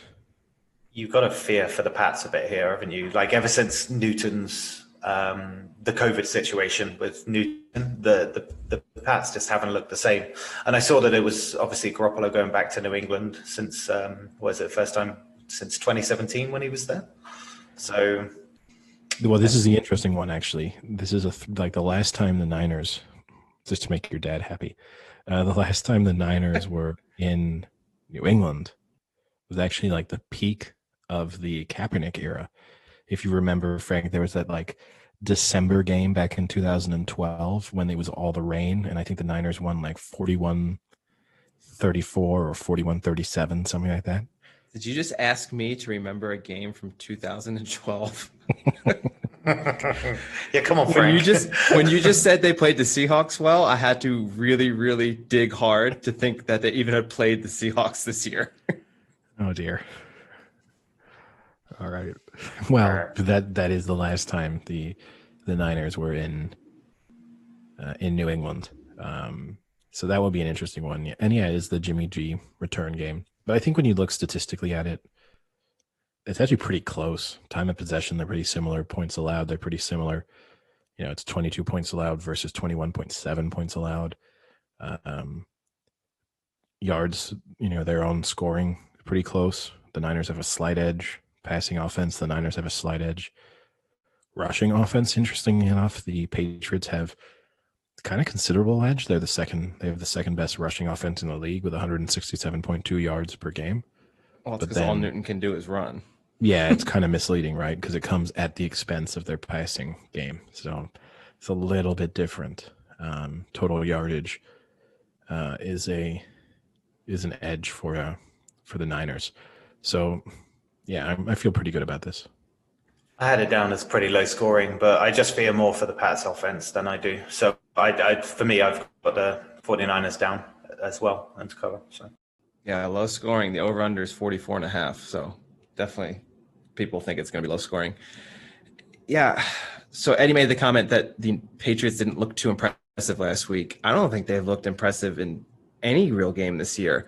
I mean, now that I'm going back to the Seahawks game, I can remember they played decently, you know, and they had the win against Vegas, but I'm still not sold on Vegas. I mean, they had that one good win against the Chiefs, but I think that was more a blip in the Chiefs than anything. So to me, you know, they just beat the Dolphins, right? That's their other win. So yeah, I can't go with the Patriots, especially after last week.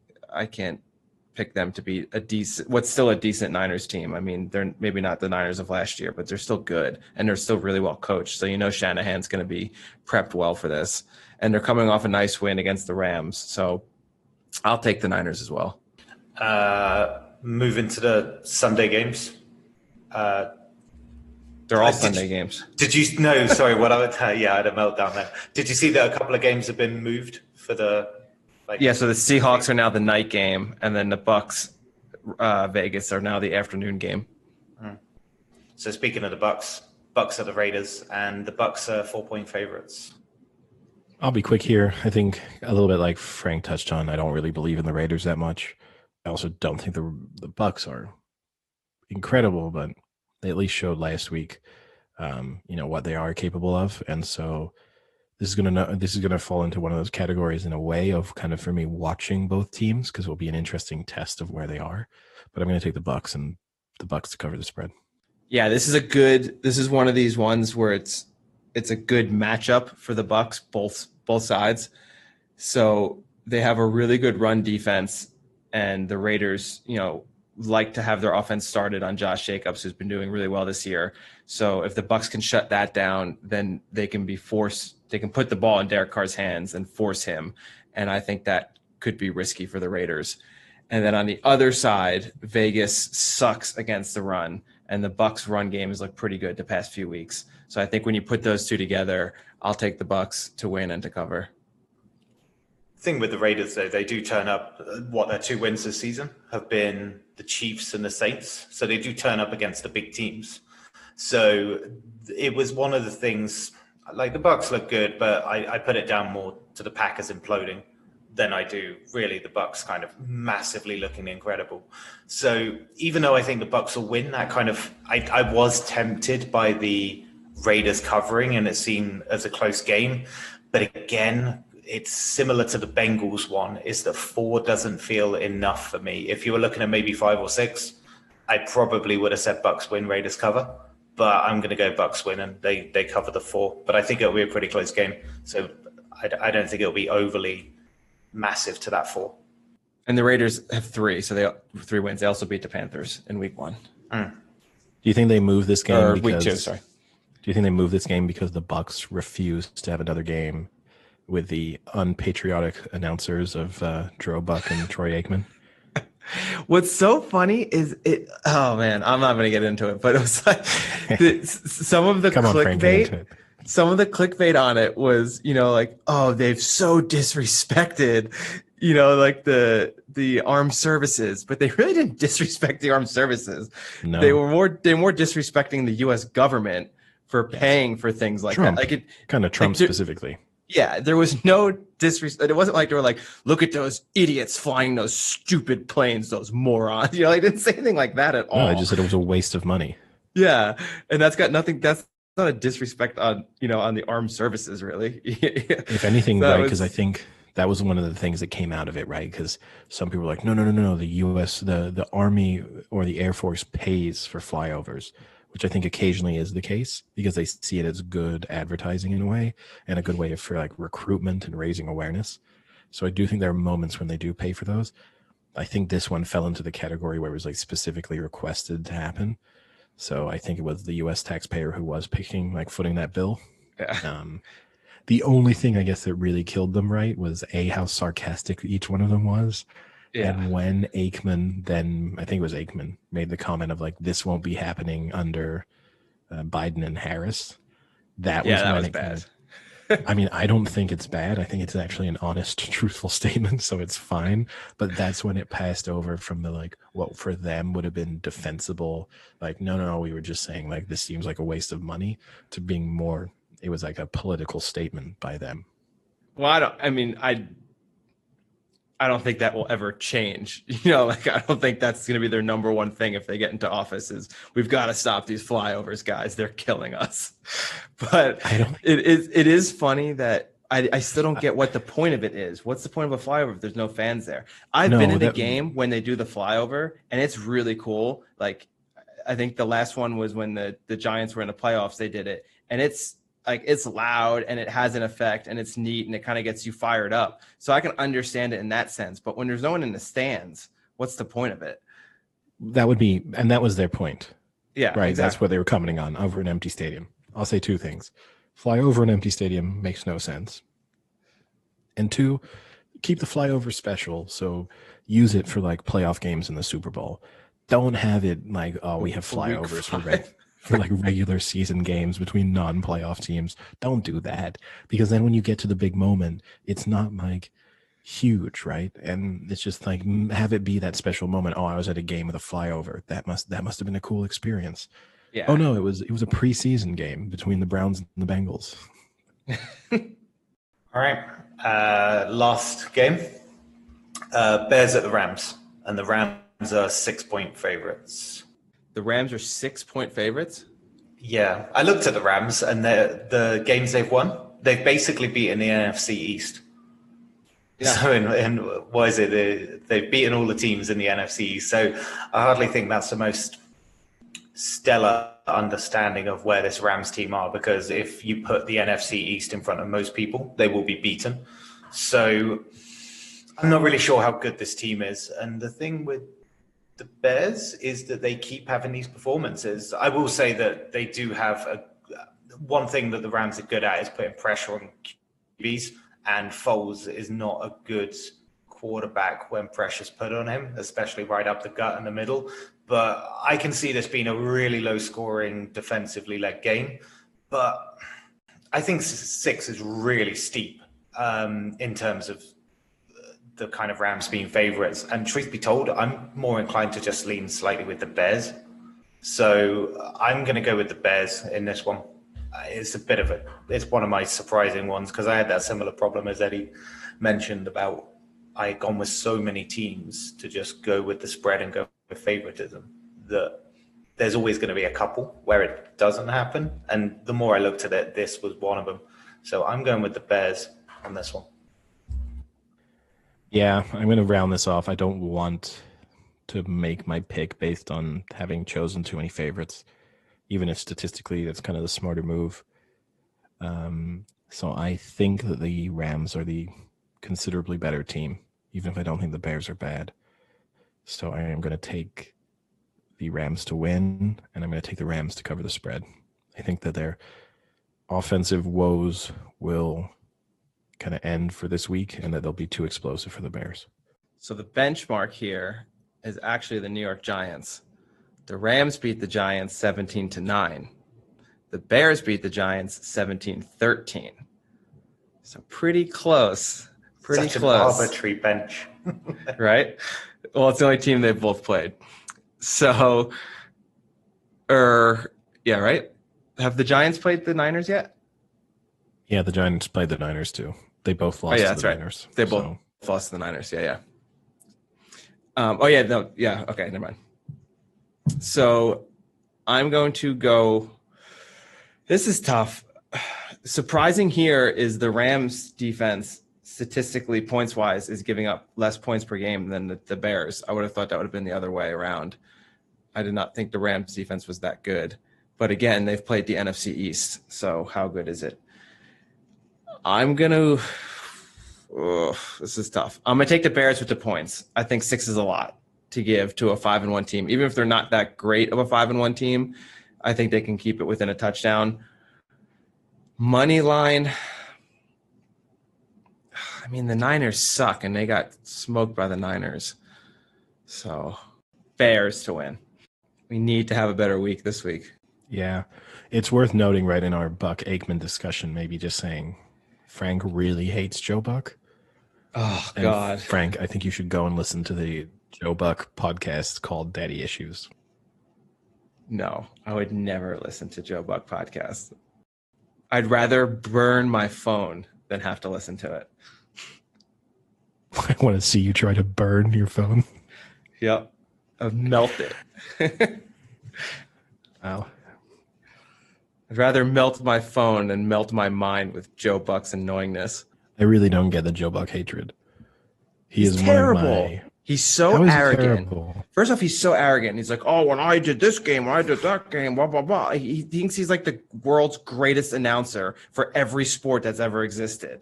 I love the hatred. I think it's so unfounded. I love the hatred. I think he's one of the better announcers in American sports. Well, and that's why you're not American, Eddie. The only thing about Joe Buck that once you pick up on it kind of ruins him for you is the tendency he does to do and it's caught. And he does that like 6 times a game, and he does it a lot on big plays. So when you're watching Sunday Night Football, just keep an eye out for it. He'll be like, who's playing this week? Like Wilson drops back, Wilson under pressure, Wilson throws it deep, and it's caught by DK Metcalf at the 12. And he does that like over and over again. That's the one thing about him that bugs me. But he's terrible. I might even take Booger over him. No. Just name alone. How an adult human being is going around this world calling himself Booker.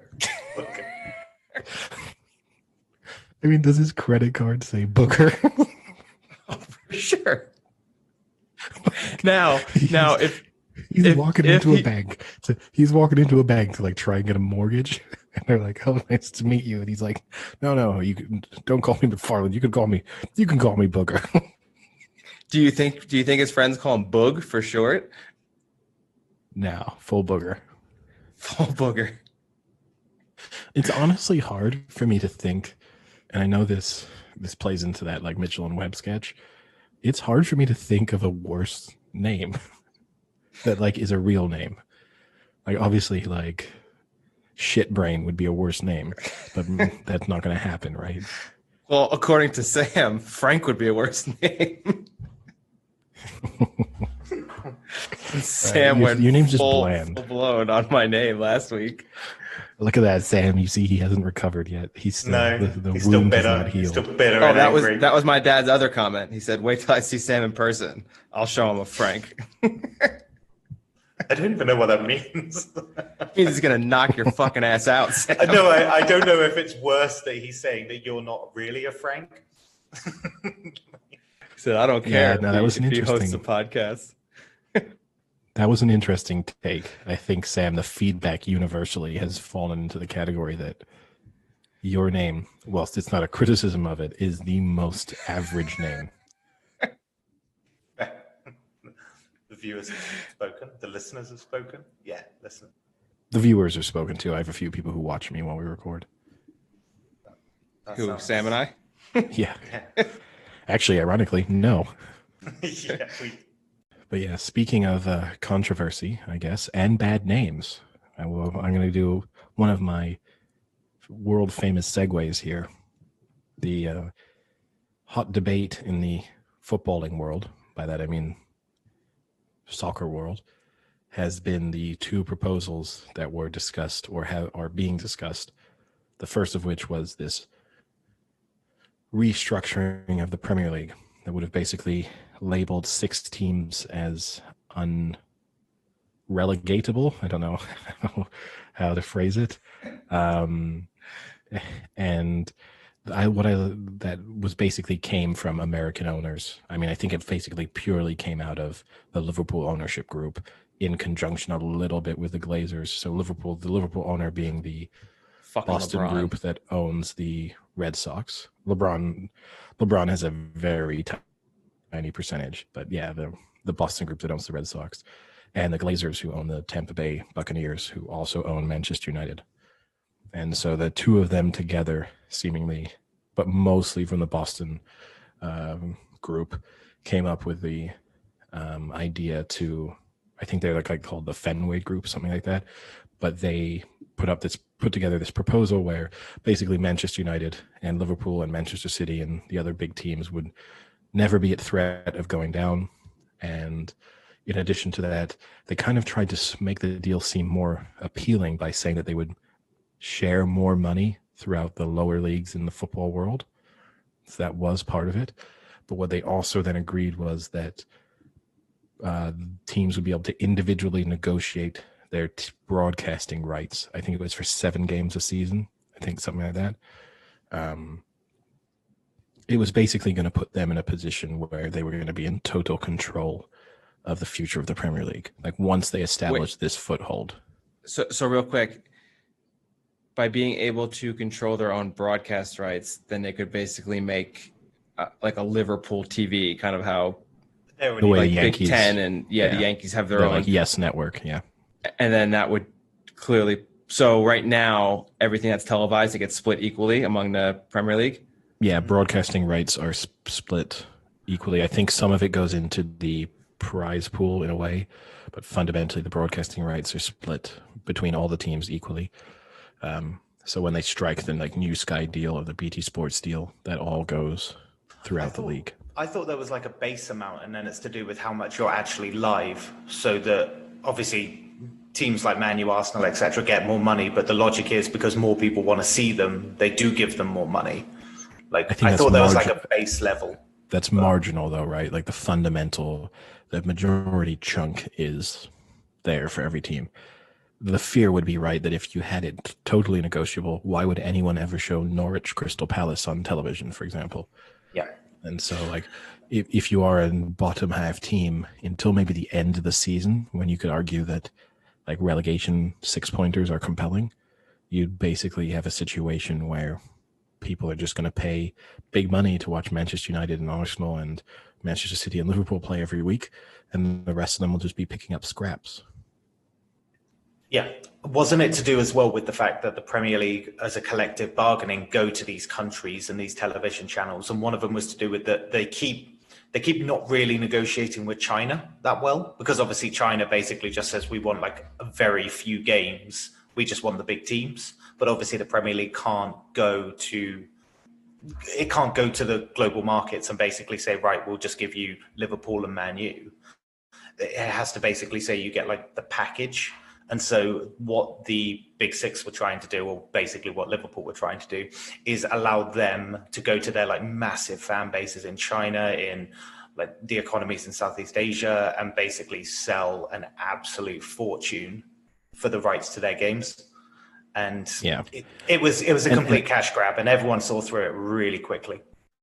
Well, and again, the other issue with it too is the fact that this was just the first step, right? Because basically what they needed was this to be passed, and then it was going to give them the ability, because at the moment, every team in the Premier League has a vote, and they vote collectively on things, whereas this was going to reduce it to the fact that it wouldn't be one vote, one club, and instead the 9 clubs that have remained in the Premier League the longest would have the votes, and all they would need is 6 of those clubs to vote in favor of something for it to be passed.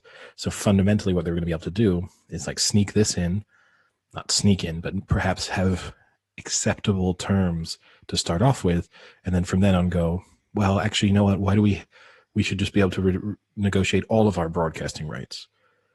And also part of the proposal, right, was cutting this from the league from 20 to 18 teams. Just if you're a smaller team in the Premier League, or if you're any team thinking that you have a chance to be promoted anytime soon, it just made no sense. The fact that they also called it Project Big Picture, which it makes it really sound as if name. It took no time, but they probably paid some like group, £100,000 to come up with a name. But ignoring that fact, it sounds as if their plans are being named by like Bond villains, like it's like such a, how could you not hear, hey guys, I've got this great proposal, I'm calling it Project Big Picture, and not think that there was like something sinister about what you were trying to pass. What you can imagine, like in Austin Powers with Dr. Evil, where he does like the inverted commas as he says it. Yeah. Like, it's unbelievable. So yeah, fortunately, it was correctly sniffed out by enough clubs. So yeah, just overall, just a really bad look for Liverpool and a really bad PR move from their perspective. It just makes them look as a sort of evil team within the Premier League and the sort of threat to the future of English football. And again, not a great look for a foreign ownership group, because it is that fear that you've got these foreigners coming in who maybe don't understand that part of what makes English football great is the fact that you do have smaller teams that do things, and you do have a kind of the possibility of relegation and promotion, and that if you start removing these things and you just turn it into what would fundamentally be American franchise model, that you're removing some of that from the game. Yeah, I had 2 big issues with it. I mean, one of them was the money they were giving to so essentially the EFL, so the English Football League, what sits below the Premier League, needs a bailout at the moment, because obviously they're not bringing in the fans, there's less TV money, so there's essentially less cash reserves. And most people, including like the UK government, are basically telling the Premier League, you're going to have to cough up. So it felt like they wrapped up the bailout plans within this project as well. It's almost like, we'll give you money, but we're going to screw you over in the 100%. Same process. But the one big flaw they had was that there's the league below the Premier League is called the Championship, and then there's 2 below that called League One and League Two. You need X amount from the Championship or X amount of League One and League Two for things to carry. And the problem was they screwed over the Championship so badly. They basically were going to get none of this money. And that was the idiotic move. If they even had a shred of getting this through, they needed to appease the Championship clubs. And they appeased League One and League Two clubs by saying, we'll give you the money. So that's obviously appealing.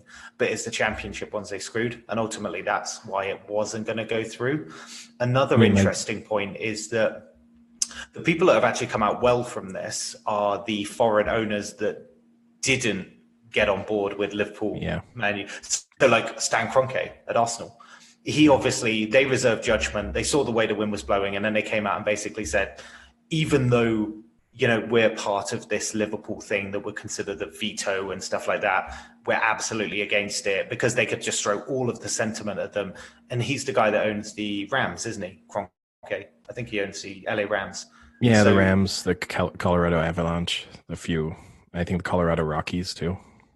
Yeah, so that must be so nice to own multiple sports franchise.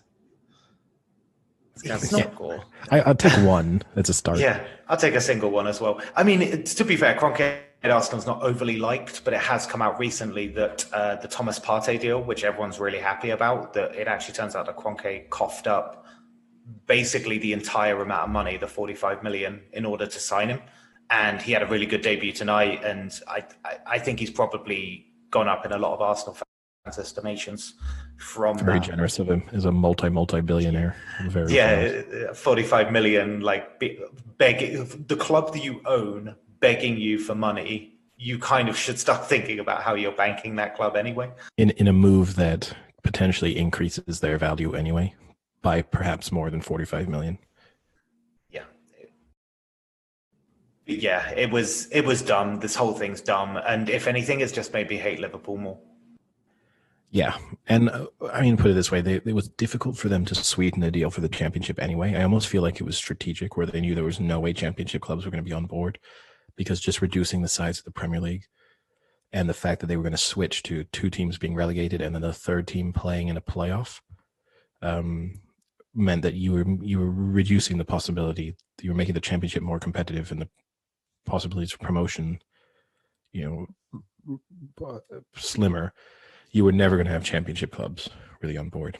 And this also completes a bad week for Liverpool overall, because they also are supposedly behind the proposal for the European Super League, which again is an idea that's been floated around for a while now. But basically the simple concept is to create a European league that would take the same format as all the other leagues, but instead be composed of the best teams from the major European leagues. So the best teams from England. So is that in place of like Liverpool being in the Premier League? They would be in this league, or is it in place of like Champions League? No, the idea is no. In So place it's a of their league. domestic league. Yeah. So okay, so basically this is the league they would play in throughout the year. Yeah. Who would do that? I did like the La Liga president. His name is Javier Tebas. I don't know. Tebas. Yeah. I liked his quote on it, which was, "This shows a total ignorance of the organization and customs of European and world football, but also a serious ignorance of the audiovisual rights markets.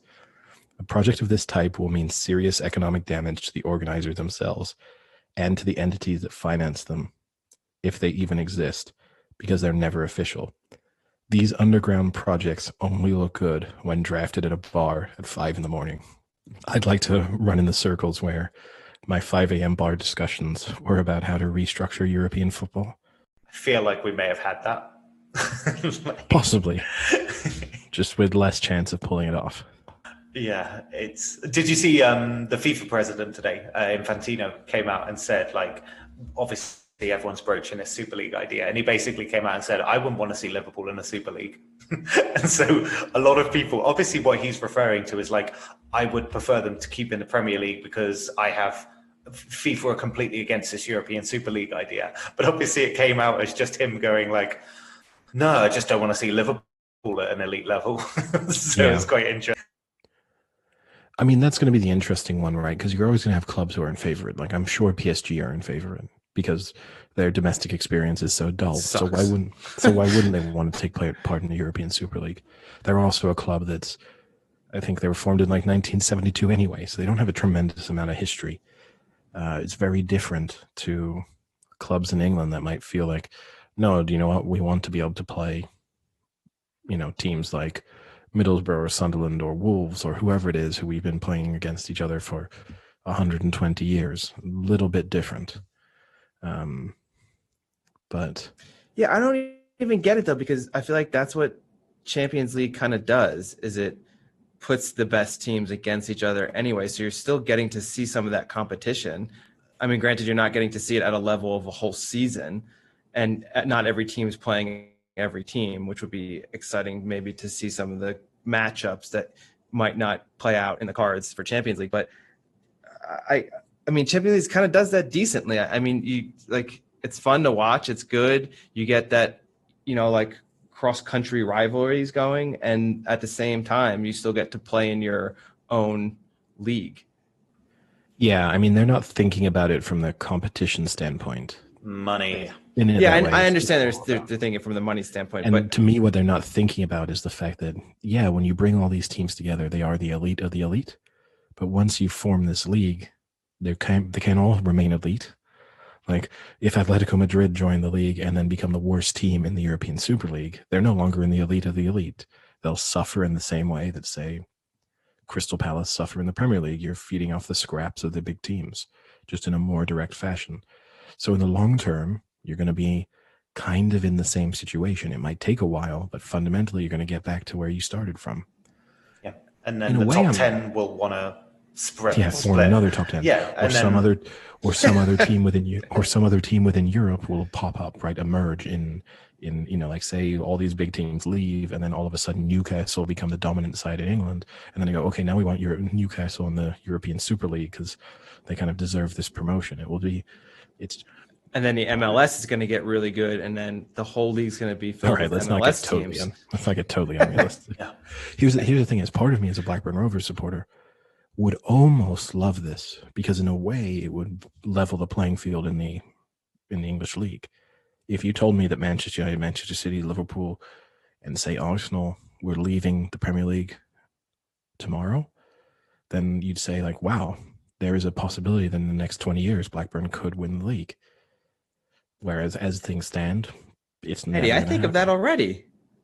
I do. I dream of it sometimes. Yeah. Now who's been unrealistic?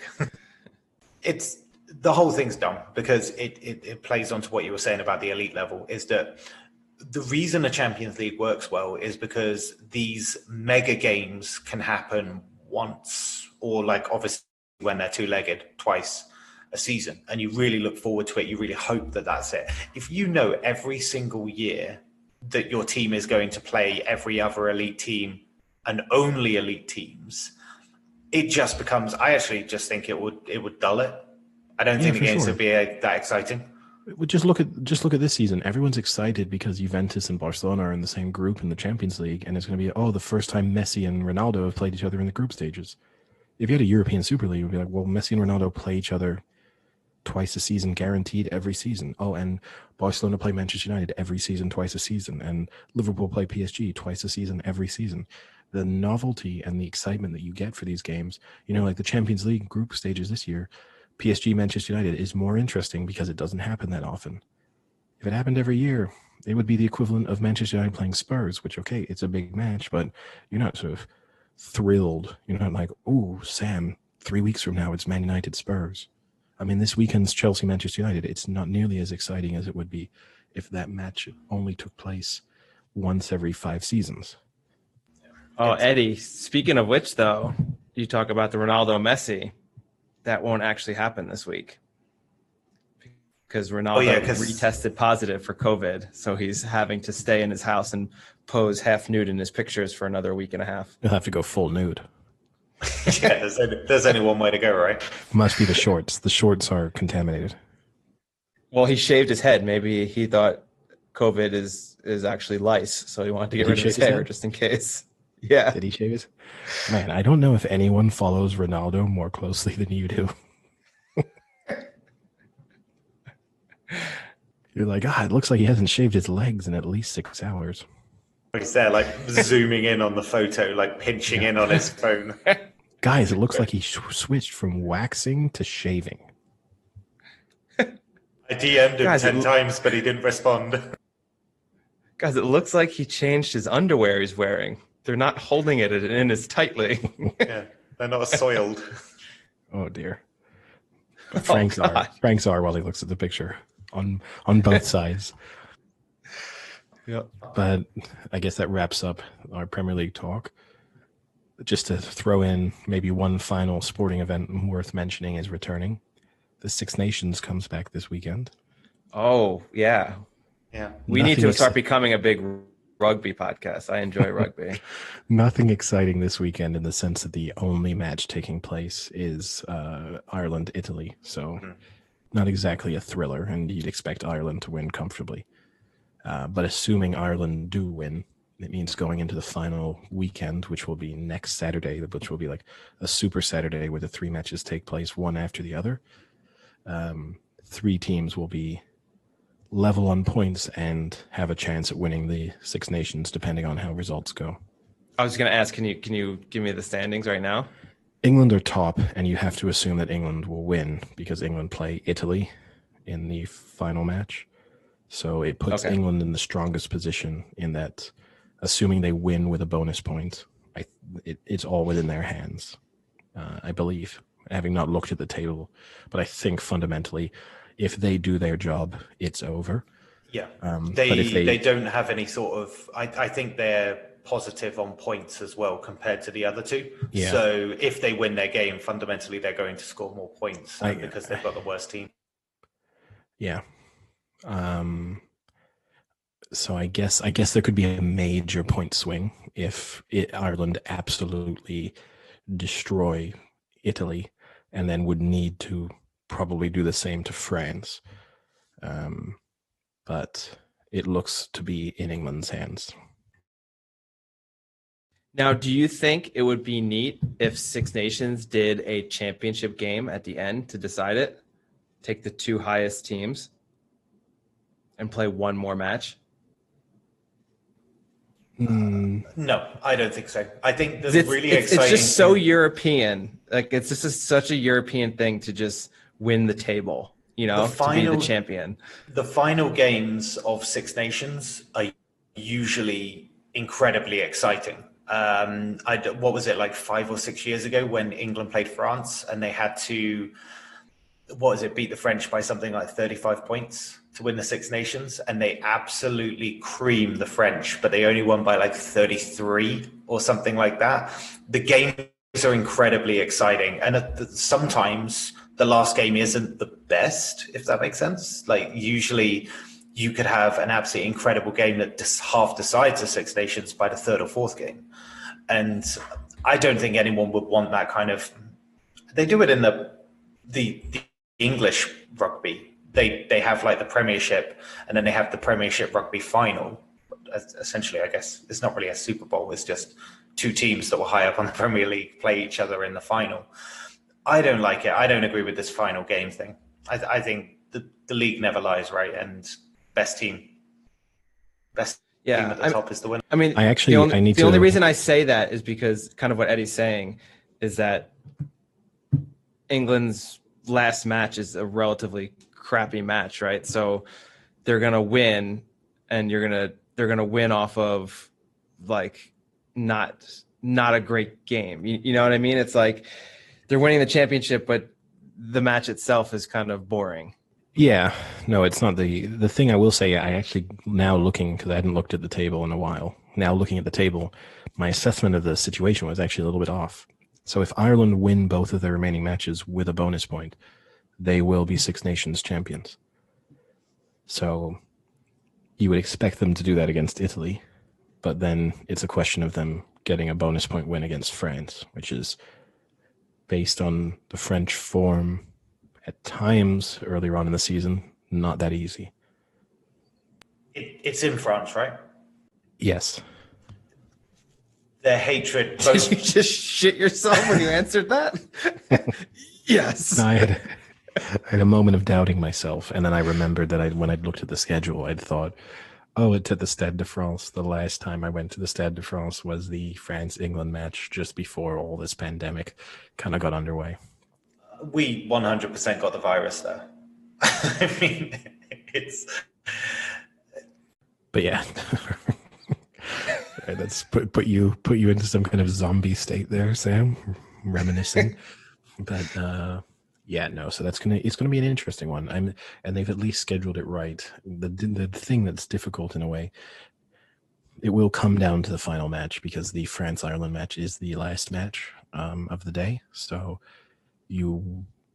They will each know exactly what they have to do in order to win, because there is a possibility, I suppose, that Ireland don't need the bonus point going into the final match.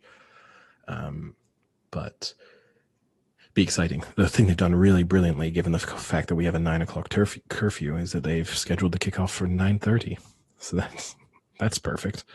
That is perfect, because then you'll have time to leave the bar and get to your house and watch it. Maybe it's a trick. Maybe that means the Ireland team won't be allowed to attend the match. France will just win by forfeit. They just have to sleep the night over wherever they're at. Yeah, they have to sleep in the Stade de France. But yeah, I guess we can take a deeper look at that one next weekend when the 3 matches are all coming on, and do our little mini predictions there. This one, you just have to assume Ireland will get the job done and beat Italy convincingly. So I have a little golf video for you guys to watch. I'll share with you guys. I'm sure you haven't seen it. As you know, we are a pro Gritty podcast. Gritty the mascot, not Gritty the dance. And Gritty took himself to Topgolf and took a few swings in Topgolf. And I'd like you guys to see his. Can you see it? Yep. Okay. Now, Eddie, don't you wish you could hit the ball like this? Because we all know how terrible you are at the driving range. We've seen it. Here he goes, getting in the stance and demolishes the ball dead center to the fence in Topgolf, and then does his little Gritty dance. Yep. Look at those crazy eyes. Look at the crazy eyes and focus of Gritty. I don't know mascot. if Look at it. He crushes that ball. I don't know if he absolutely creeps it. He does cream it. He does cream it. I don't know if it's hitting the fence. I don't know if I go that far, because it looks like it's like a 3-wood. So if he's hitting his 3-wood like 350 yards, that's pretty impressive. But he does seem like he crushed it. Now here's the question: since we talk about mascots often, do you think the person in there is actually the person who normally plays Gritty, or do you think that's like a PGA Tour player they put in there? It's like Tiger Woods for the publicity. Weekend. I'm going to assume it's the person who is. And that's pretty impressive. Either way, no matter who it is, even if you told me it was Tiger Woods or whoever, to hit the ball that well with the terrible suit. With the costume on is pretty incredible. Like, I even know sometimes when I go and hit a golf ball and I have like the wrong jacket on, and then either it's not flexible enough or it's too loose, and so then it kind of gets in the way. Already that is annoying. So I can't imagine having to then deal with an actual mascot costume on. Yeah, it was pretty. And I mean, I'm making the assumption here, but that could have been his only swing he took. So to step up and have that be your one swing. That's not his one swing. That was his I think it was. Swing. No. I think it was one. Here's the question is, would you pay then? Like, if you think of the Woods, Manning, Brady, Mickelson thing. I would pay anything, any amount of money to see Gritty play a whole 18 against any of them. If it was like Gritty and like Tiger Woods versus Mickelson and some other mascot. Gunnosaurus Rex. Gunnosaurus Rex, perfect. With those little arms, he'd have no chance. There's like a charity fundraiser for him. Oh, that'd be so funny. Oh yeah, because those are like going to get the salary to pay him anymore.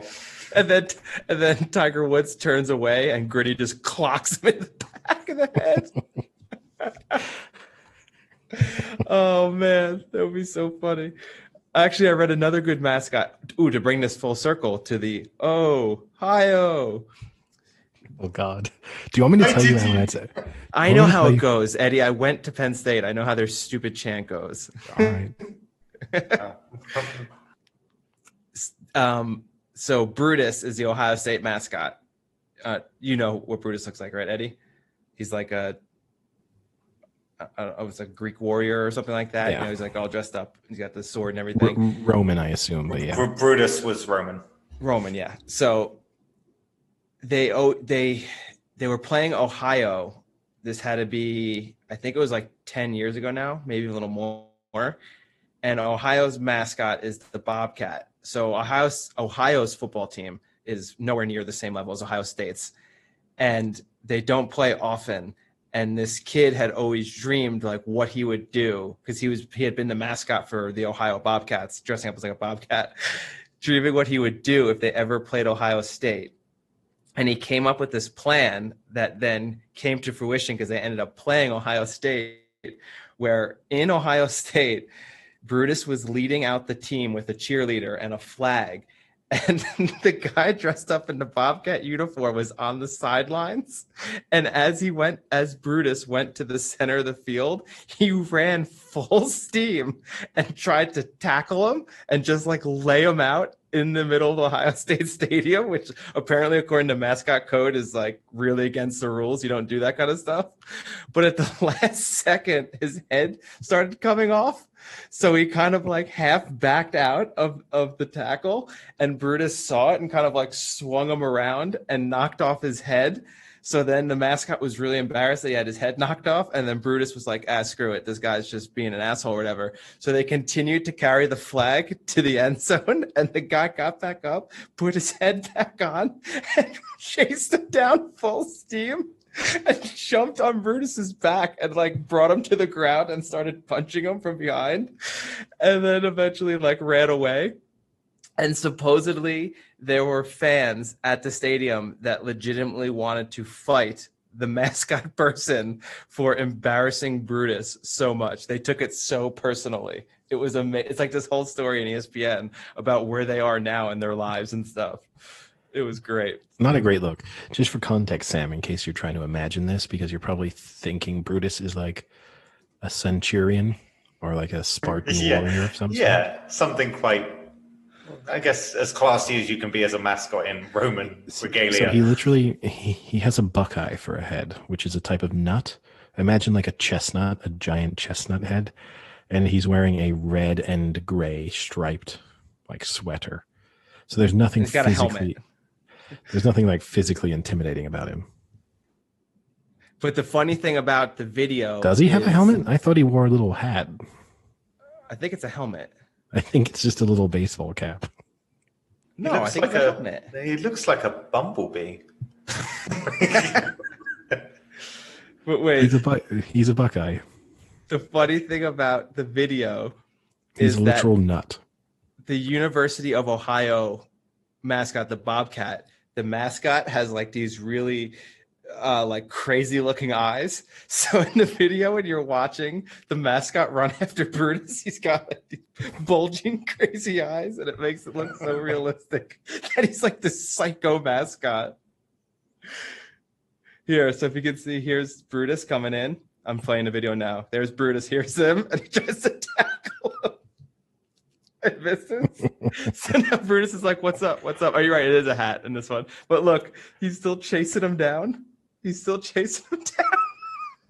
And then he re-tackles him.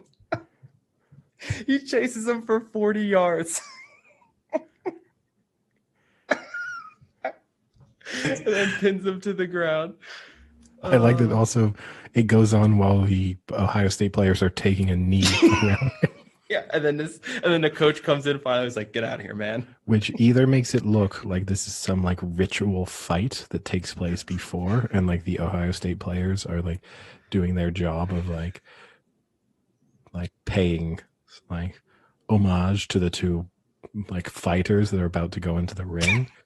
Yeah, we are who are about to die. Salute you, kind of. Exactly. Or that they are recognizing that their mascot is dead or about to die, and they are immediately just paying their respects. Oh, that's pretty funny. Mascots. What a weird thing a mascot is. Yeah, gotta be a weird life. Well, I guess that one thing we have to do before we wrap it up, just to finish the podcast and reward everyone who's made it this far. Bet of the week. How are our bets of the week doing so far? Well, so in the new system that we have, right, with this real $100,000 we've each pumped in, last week, Sam and I lost. Sam only lost 5,000. I lost 10,000. But Frank, with your Zaha anytime scorer, as we mentioned on Monday, you won. And that means that now the current standings, Frank, you have $125,000. Sam has $95,000, and I have $90,000. I cash out? Yeah, we'll pay you out. Don't worry. I'll go first. So, I actually like two of the toss-up games according to the spread. So I really like the Cowboys over this is just money line as well. But I like the Cowboys over Washington, and I like the Steelers over the Titans. And money line, the even money 10 to 11. So I think, what's that, like 3.81. There you go. So yeah, I'll take them both money line. How much? Round it up. So I'll go 15,000 on it. 15,000 total on it. Yeah, so 15,000 on that. Trying to close the gap on old Frank, I see. Go hard or go home. Does it go hard or does it go big? Go hard? Well, sometimes you go hard to get big.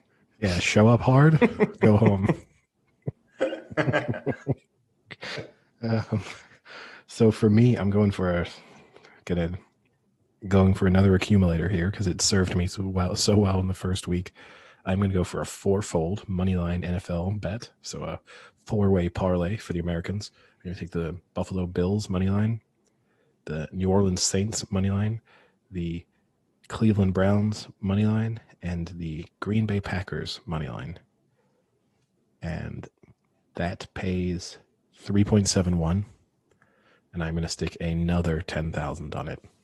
The Hewitt mythical wallet is going to be getting a little bit tight if I lose two of these in a row.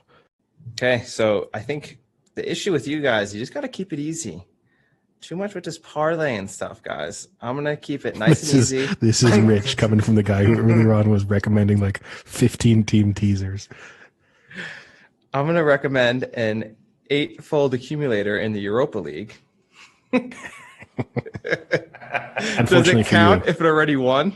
No, unfortunately for you, it lost on Napoli. Fortunately for me, I didn't have Napoli. But anyway, I'm going to keep it simple again.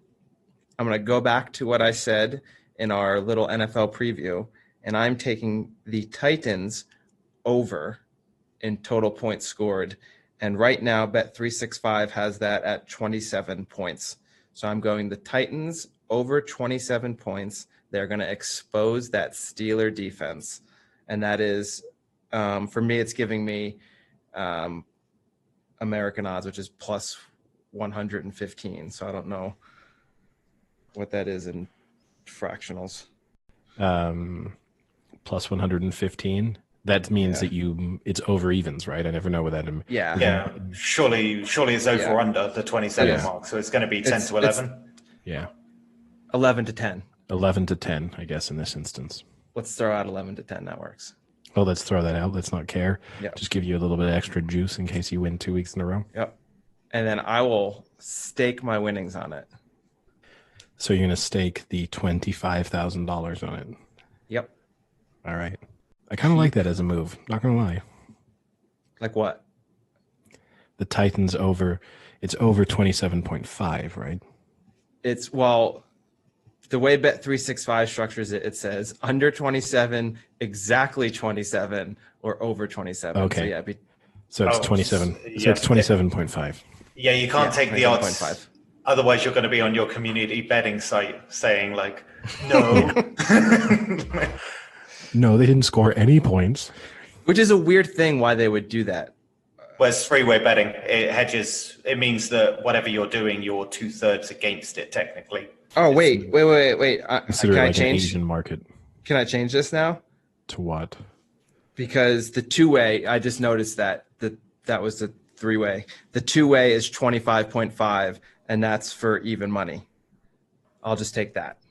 So they got to score 26 or more for even. Good. Just to be clear, it's 1.8 on the over. Trying to. What? It's 1.8 on the over. Over 25.5. Oh, well, I was looking at under. trying to screw us out of that 20% there, Frank. Yeah, I'll just stick with that. 25.5. 1.8. Perfect. Love it. Sounds good. All right. Guess we'll have to find out how that does on Monday. Nah, we already know. All right. Talk to you boys later. See ya. Cheerio.